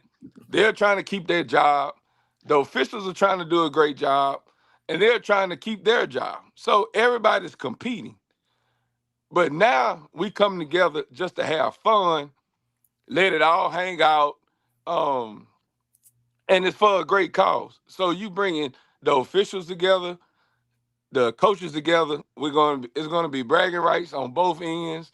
And like I say, at the end of the day, it's all for a great cause. You don't have to worry about kicking nobody out the game. You don't have to worry about a coach getting in your face. You don't have to worry about explaining rules. You're just going out there enjoying bowling, enjoying golf, enjoying baseball. Even if you can't play. Like I can't play golf to save my life, but guess who's gonna be on the golf cart? You. Me. I can't bowl a 300 game, but guess who's gonna be bowling? Me. I'm gonna talk noise. You gonna think I'm the best. But at the end of the day, it's for a great cause. And I pray that we reach this goal of $5,000 to give to the Children's Hospital of Baton Rouge. And next year, I want to expand it to other children's hospitals, not just in the city of Baton Rouge. But by this being the first one, and me and Kaylin both live in Baton Rouge, we feel like this will be the perfect idea. Definitely. Before I go to VK Jones, Kaylin, what message do you hope participants take away beyond the competition? Simple. Love. Give back. Just that simple. I think the world needs it now. Uh, Yeah, we have a disconnect, and we have a disconnect. So, and what brings us together doesn't matter nationality, race, creed, doesn't matter. What brings us together is sports. And with this message, I think just one kid, one coach, one official at a time, we can bridge that gap. definitely. VK. Hold on, VK. Hold on. All right, VK. Go ahead, buddy. You hear me? Yes, sir. All right, all right. It's good to have y'all on the show and everything. And first of all, I gotta commend both of you. You're truly doing God's work right here. You know what I'm saying? Going beyond of what you're doing to help the community out. That is huge right here. And you're expressing a sign of unity. And this is something huge that has been needed for a long time, for years and years, for coaches and officials to some way somehow come together and be on one accord for one cause. So that's really huge. I want to commend y'all for that first. Thank you, sir. Thank you. Thank you. I'm good to the questions here. I frequent through Baton Rouge. We might have met each other before because I usually call baseball games for Baton Rouge Community College. And a lot of times learning more of the game than anything else and getting asking questions about certain calls, certain rules and all that stuff and everything really is it gives a lot of help to me, not just as a broadcaster but a person to know about the sport and everything. But what makes you guys, do you respect a lot of people that comes to you and asks questions more than anything else, especially before a game, and to give them some kind of a, explanation, but not just that, to explain like certain things going on or certain things happening just in case they don't know? Well, I really respect it because I know I can speak for me and Kaylin on this. If we just break down the money aspect that then came out of our pockets to obtain the knowledge of umpiring, you just wouldn't believe. Like me and Kaylin both went to professional umpiring school. That's $5,000 off the top. All the camps we'd have been to perfect our craft, we probably spent close to 10 grand. So now we're at 15 grand. So when you have somebody to come up to you and talk to us, when we really know we study the game of umpiring, we study the game of officiating, we study these rules so we can apply these rules not just on the field, but when you have a question, we're able to tell you what the rule means, why the rule is in place. Now you have a better understanding when you're watching the game. You can say, oh, why they do that? This is why they do this. And it's umpires with professional experience. So a lot of times I know that we get called sensitive, but when you have fans saying some of the wildest things, it kind of gets to you because you know the time and the work, the blood, sweat, and tears you didn't put in. It's 100 degrees in Louisiana. It's 120 on the turf. And we're out there sometimes for 12 hours just because of little Johnny to help make him better. So when the fans start saying stuff, you have to ignore it because they really don't know. But when you can educate people, that brings people together and they have a better understanding of why we do what we do, what we call.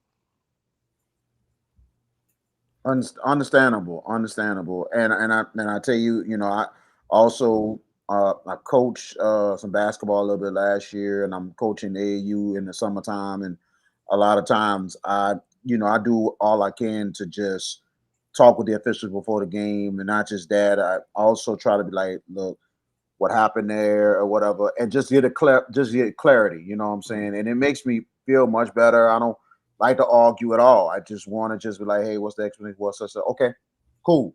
Let's move on. You know what I'm saying?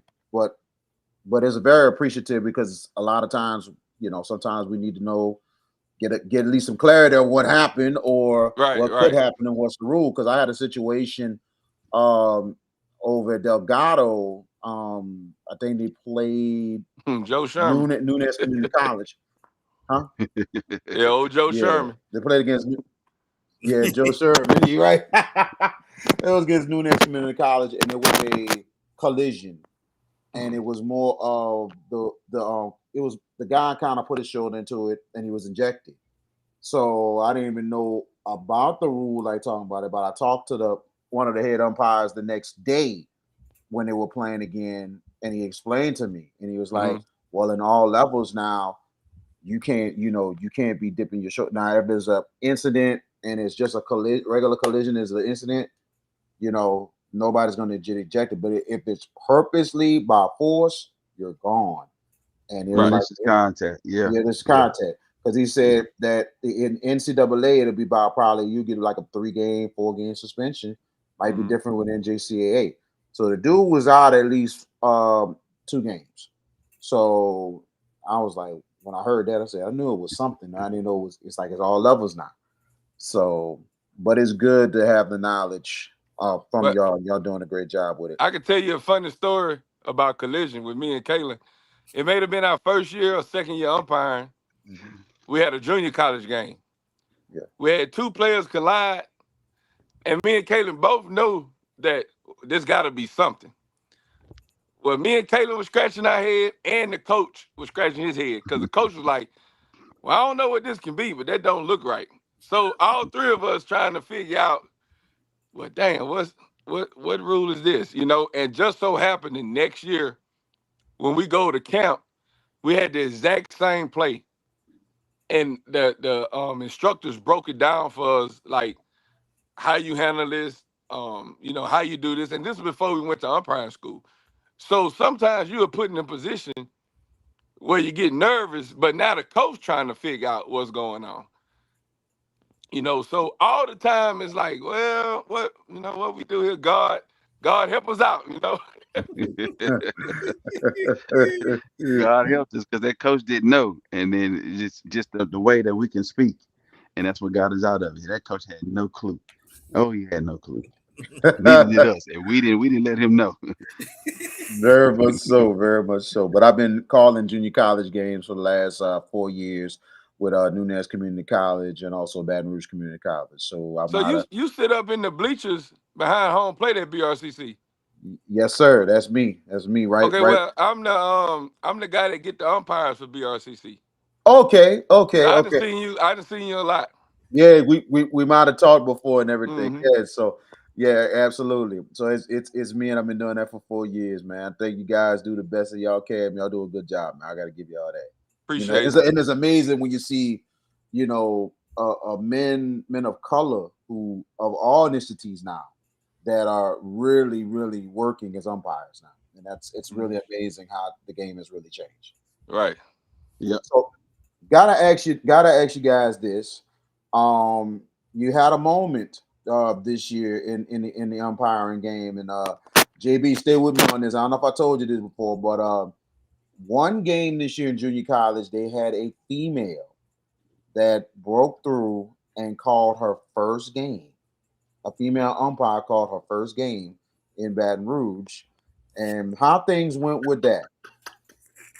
So That guy, look, let me set the stage up. Uh-oh. That female that you're referring to, and the signer who gave her that game, you see that finger there? That guy right there broke through that barrier. Go ahead, Reggie. I believe people gave us a chance when we was coming up, and I always said if I got in a position to help others, I always will, no matter the outcome of the game, no matter what happens. I put her with people who know the game inside and out, who know how to umpire, and just so happened, man, God cut the sprinkler on that day, and the game was rained out.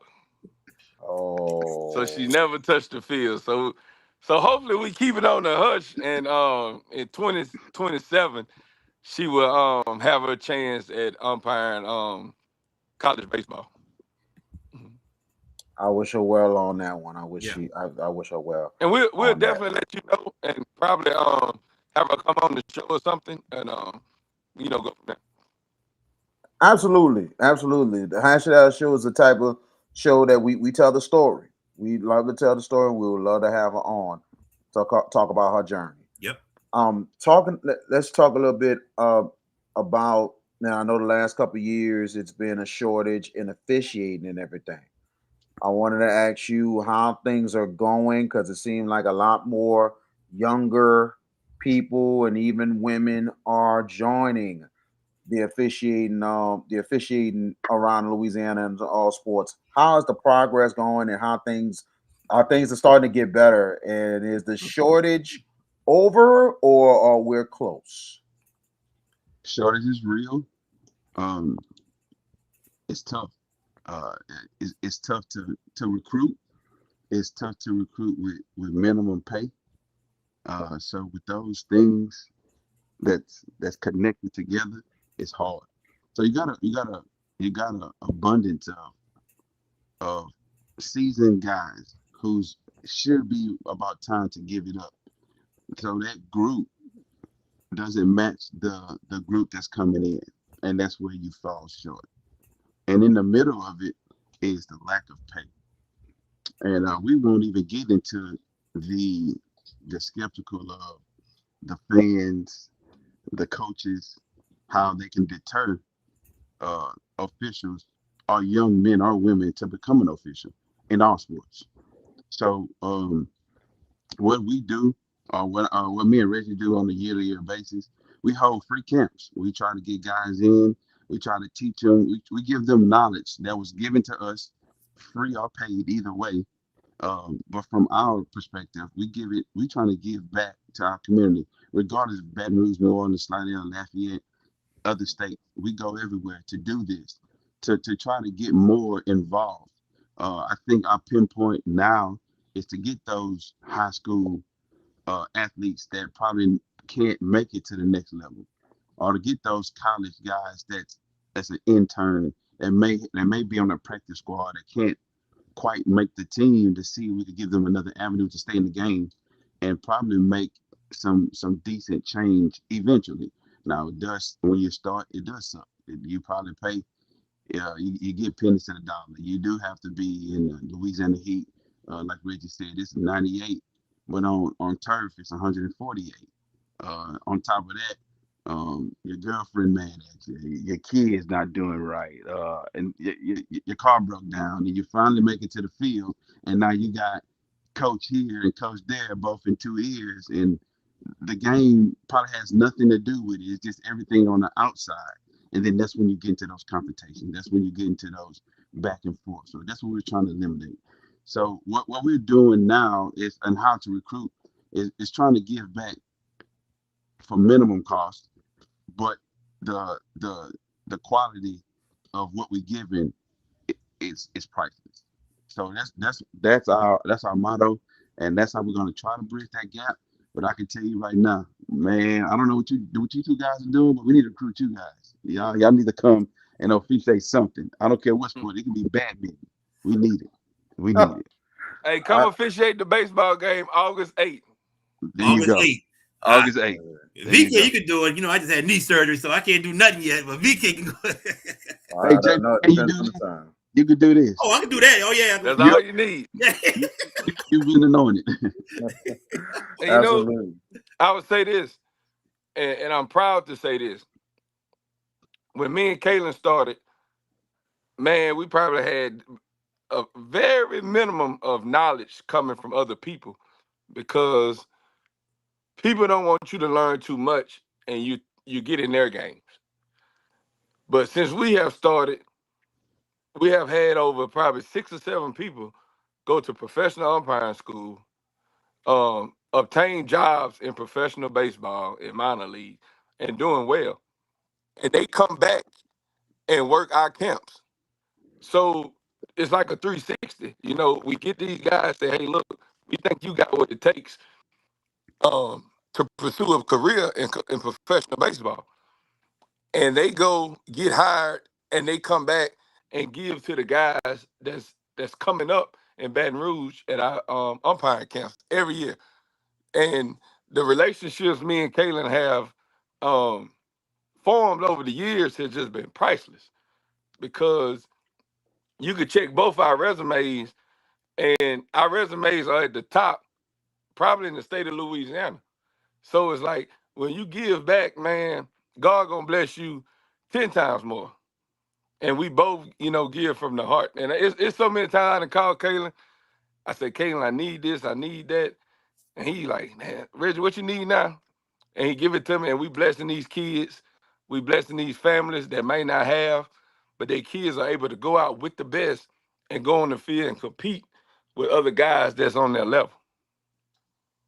Man, it's amazing stuff, and I always say what I do, especially not just with my career with my broadcasting, but even during the baseball season, and I'm telling to a lot of these coaches and people, I'm like, this is truly God's work for me because I feel like I'm giving back to the sport I love, but then on top of that, you know what I'm saying, giving a lot of families what they need as well, and inspiring the players to try to go forward and try to overcome things in life and everything else. And I I've been doing this for years with this baseball, and the thing about it's amazing how many families come up to me and say, are you the guy that calls the games? You do an unbelievable job. Not just that, it was like, we thank you. Thank you for doing what you're doing. Thank you for giving us, like, you know the game as much as anybody else. But thank you because we're hearing the game from South Carolina. We're hearing the game from Australia. We're hearing the game from this place. We got families over here. So it's amazing how much people that we're all touching out there. And we continue to do what we do going forward.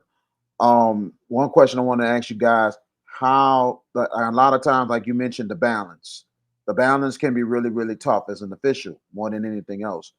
Does is it a good thing for any uh, officials to try to add some counseling sessions to their balance to try to really try to handle a situation and how to balance things, especially what they go through every day, especially being an official. Hmm. I would say yeah. I would say if you don't do it now, if you don't do it now in your personal life, step aside the sports. If you don't do it now in your personal life, I think this is something you should look at. Would I recommend it? It's a 50-50 thing. I'm not sure because for me, I try not to bring personal into when I put on that uniform. And it's the same thing for when I take it off. I can't bring from the field to the house. So it's a blessing for me for being so nonchalant and not giving a care for most things in my personal life. I could transfer that over to my profession, but I would definitely seek some type of counseling adjustments to where you can be the lighter side of a tough situation Hey, because I done had a coach. it Go ahead. goes far. Go ahead, Rich. I done had a coach come out on me about a call. I told the coach, "Hey, my girlfriend caught my cell phone, caught me cheating." He turned around, went back in the dugout.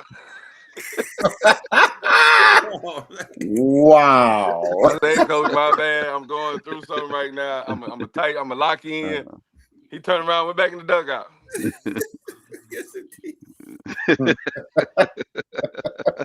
Now that's somebody said, "Oh, I'm gonna mind my business." Like, oh, my bad, bro. Man, I feel your pain, Yep. but I don't know if we lost Reggie or not. Ask Kaylee. We good. Yeah. I was trying to get Reggie to answer the same question that I asked Kayla, but it's okay. We can go forward.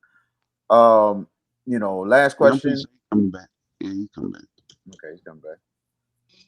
But you go ahead. I'm sorry, you go ahead. Go ahead, VK. Yeah. Oh, my last question to y'all.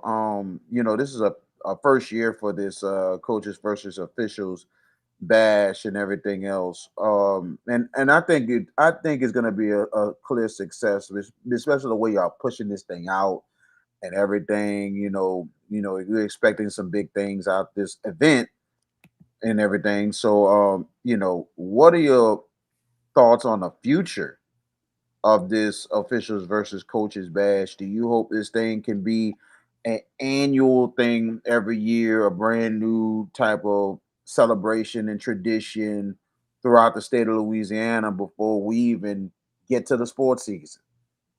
So we could I'm gonna backtrack a little bit. So we have ties across the state. Reggie is originally from Central Louisiana, which is Alexandria. I'm originally from Baton Rouge that live in New Orleans now. You guys just had Coach Barry Ray on. Is a great friend to this show. Reggie has ties in the Alexandria, North Louisiana side. So what we're trying to do moving forward, one is keep the three sports involved: the golf, the baseball, and Bowling. bowling. We're going to move it up to where it won't interfere with the start of school next year. I think now school may hinder a little bit for the golf and the baseball because it's in August. I think school starts the next week, and so what we're trying to do, we're reaching out to everyone. We reached out to folks in New Orleans like Bear Ray, like Shane Rigdon, like Duck on the West Bank. Reggie reached out to the guys in Central and North Louisiana, and our goal for the baseball side, our goal is to get teams from different pockets, right? To try to because when for high school basketball, when the up north teams come to play the down south teams, the officiating is different. You can hear some coach say, "Hey, we didn't get this call last week because we were here. Well, now you're here, we won't call it this way." Same for baseball. The strike zone may be different from West Louisiana to East Louisiana. So again, when you get all this jumbled in a pot, right? And we can get these coaches in, and we can umpire, we can officiate on one accord. Doesn't matter the sport. That's our goal, to get everyone in from all specs of Louisiana, and hopefully some outside things. Because as of now, we're going on year 4 that we do a camp, official camp, but we invite teams from the outside area. New Orleans teams. Well, we get teams from South Lafourche. We got teams from Plaquemines. We got teams from up north, and they all come play in Baton Rouge just to get a feel of it. Because believe it or not, the last couple state championships they come from Baton Rouge, Catholic teams like that. They come Dutchtown, they all made it. They come from here. So we're just trying to get them all together to get on one accord to make sure that we all could train, teach, and retain the right way. Hey, you just said y'all had Barry Ray on y'all show. Yes. Hey, if Barry Ray's listening, he probably finna laugh. He would call me and Kaylin in a heartbeat and ask us about a rule. Barry Ray no more umpire than some of the umpires. So I'm gonna just put that out there. Because he has learned from 2 of the best. Without a doubt. Let me go through the events that y'all got happening. July 30th from 6 to 10 o'clock is the officials and coaches bowl for a cure, and that will be at All Star Lanes in Baton Rouge. That's $30 per bowler. That's on July 30th. August 7th is the officials and coaches bash charity golf tournament that is at the Copper Mill, and that is at 8 o'clock in the morning. That is $125 per individual, or if you do a 4-man team, that is $400. And then August 8th is the baseball charity game, coaches versus officials. That starts at 10 o'clock a.m. Do y'all have a destination yet for that place yet? Or y'all still looking for it? Right now, we're leaning towards University High. U High right behind Alex Box Stadium. Yeah. Our goal is to next year to have it at Alex Box Stadium. So, keep us in prayer. Most definitely. Reggie And Drummer, we're gonna push, Wait, and we're gonna push and advocate for the Hash It Out show for the inaugural baseball game for you guys to sponsor it and hopefully be there to doctor the whole game. So we hope we're gonna put that on y'all plate. Hopefully you can clear your plate and have you guys there August 8th to for the inaugural baseball game for you guys to have it live streamed so everybody can see the success that we're having. all right. Tell you what, I'm gonna try to make it. If my knee feeling good, I'm gonna tell VK start the car. Put me in the back seat. Hey, I got a diesel truck. I can pick y'all up. Oh, there we go. There we go. I come pick y'all up. I keep forgetting you in this area now, Kaylin. Yeah, I'm in the area. Yep. Hey, before y'all leave, when y'all have coaches, I want you to ask them a question. Okay. You could just ask the public. What do you think is harder, officiating or coaching? That's a good question. Good question. Yeah. Good question. Woo-woo. I'm gonna ask that question to people. I sure will do that. Definitely. Yeah, definitely. Exact question. That's in my opinion, I'd say it's both. To be honest, gotta pick one. Oh, you gotta pick one.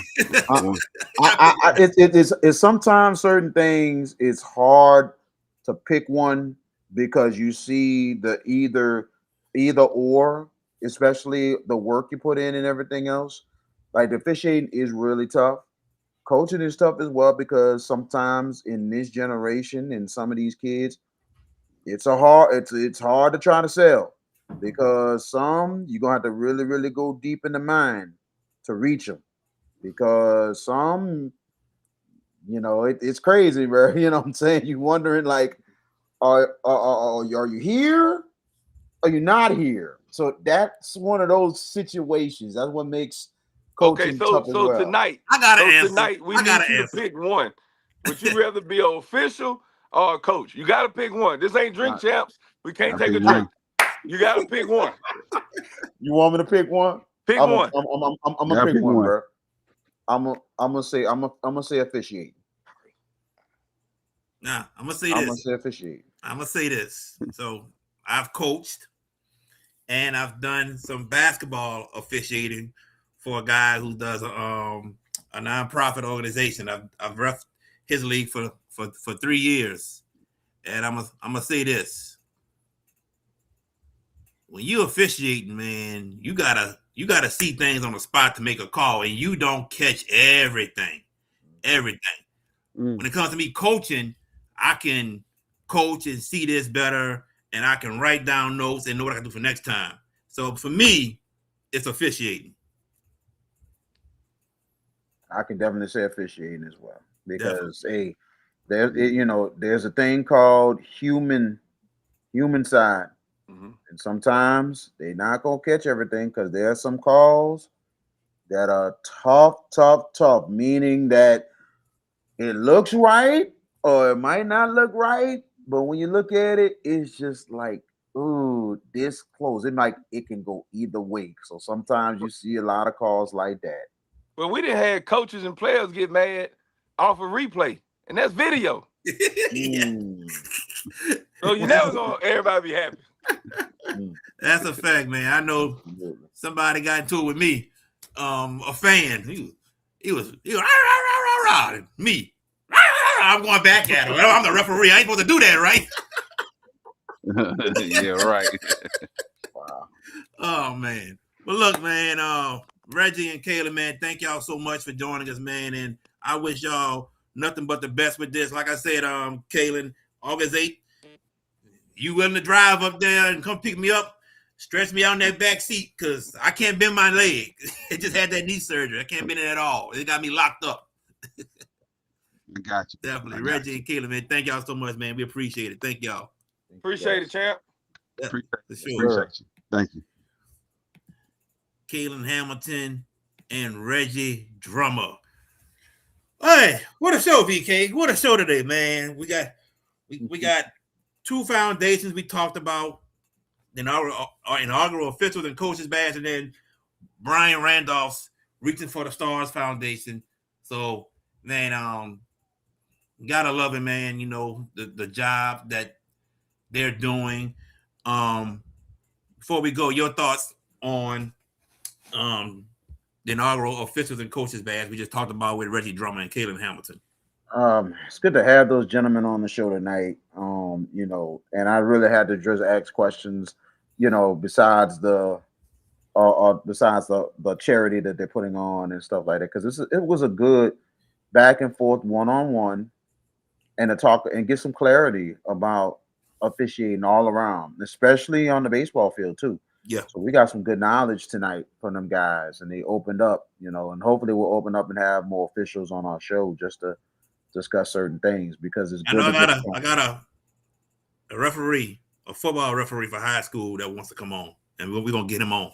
Yes, get some good clarity and stuff like that. Friday Night Football kind of set the tone with that. You know what I'm saying? I agree. Bring an official to talk about a certain call, a certain rule change, and all that stuff. So it'll be good. We'll do on the Hash It Out show. But the two gentlemen tonight, Mr. Kaylin, Mr. Reggie, what they're doing is definitely yeoman's work and God's work right then and there to do this big thing for this charity. And then on top of that, bringing together officials and coaches to do this thing. And now they're gonna try to make it an annual thing and everything.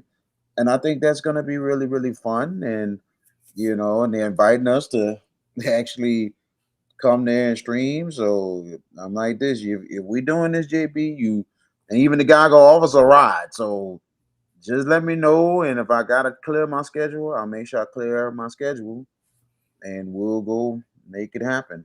So I definitely will let you know, man. I said VK gonna drive. That's me getting VK back from years ago. We had Coach Antoine on the show, and Coach Antoine said, "Yeah, JB, you gonna drive and pick me up." That's me getting him back, like years later down the line. No, it ain't like that, man. I owe you. So guess what? Yeah, it ain't no get back. I owe you, my friend. So I kind of took a leap of faith. So I'm opening the doors and I'm gonna help you out. So I got you, dude. Oh, nah. VK was the big time help when I had surgery on my right knee 3 years ago. He had his truck then, man. So yeah, so it's all good. Now I got something new. So. Yeah. Yeah. Oh, we got to get rolling again. You know what I'm saying? Yes, indeed. It's gonna cost me a bit, but it is what it is. We're gonna make it work. So I want to say thank you to Brian Randolph. Thank you to Coach Al Collins. Thank you to Kaylin Hamilton, and thank you to Reggie Drummer for joining us on the show tonight. Truly appreciate it. We're gonna be back next week, everybody, with another legend. So we ain't gonna say nothing yet, but we're gonna have somebody next week on the Hash It Out show. VK Jones, any last words before we go?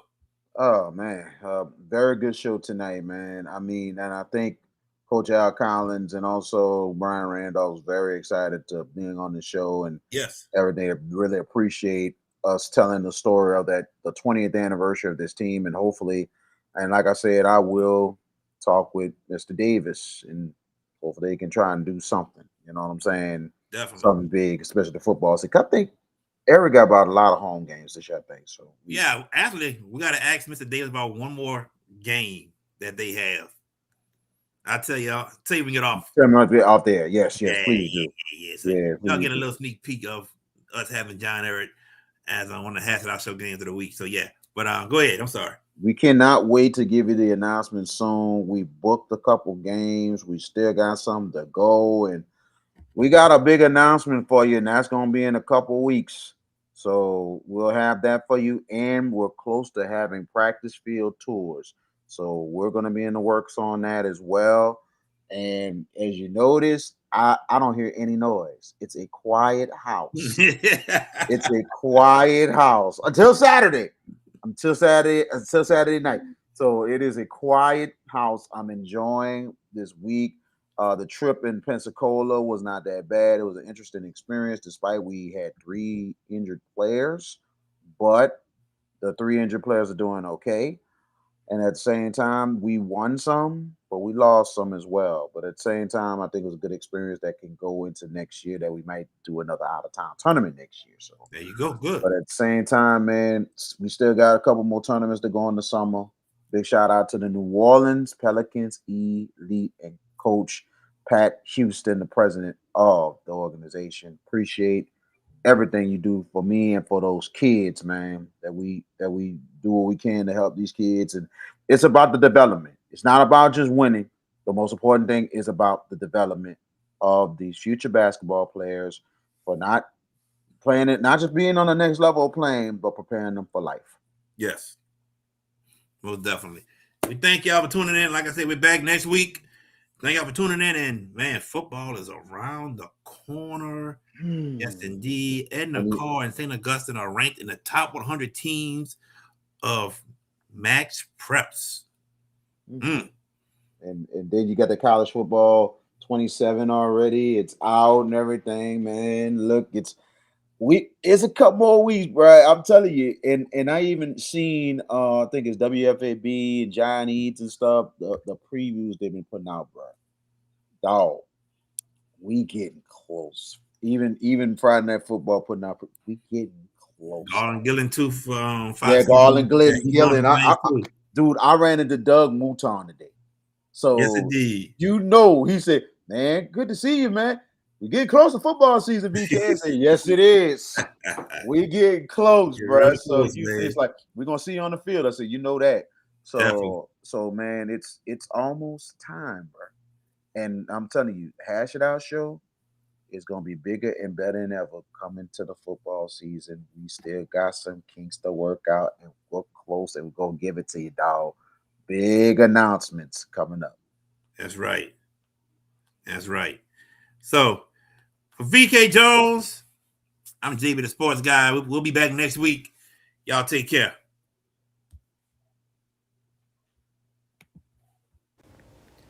Hey, parents and coaches. Want your young athlete to go far on and off the field? Kumon of Gretna is the place for you.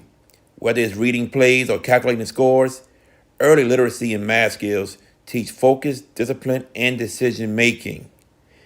Give your student athlete the edge. Start early, start smart at Kumon of Gretna. If you're looking for the best pizza in Metro New Orleans, then you're in the right place. Moe's Pizza has a great selection of Italian food that can satisfy your appetite, and they can also cater to your needs in any event. Give them a call at 504-341-9650 or log on to www.moespizzanola.com, located at 1112 Avenue H in West Wego, Louisiana. Moe's Pizza, Italians do it better. If you ever need help with 401k services, fiduciary services, or executive benefits, then Jeremy Callaghan of CoSource Financial Group is the guy to see. You can reach him at 337-606-9860. Thank you for watching the Hash It Out show. Please like, subscribe, and comment. Thank you.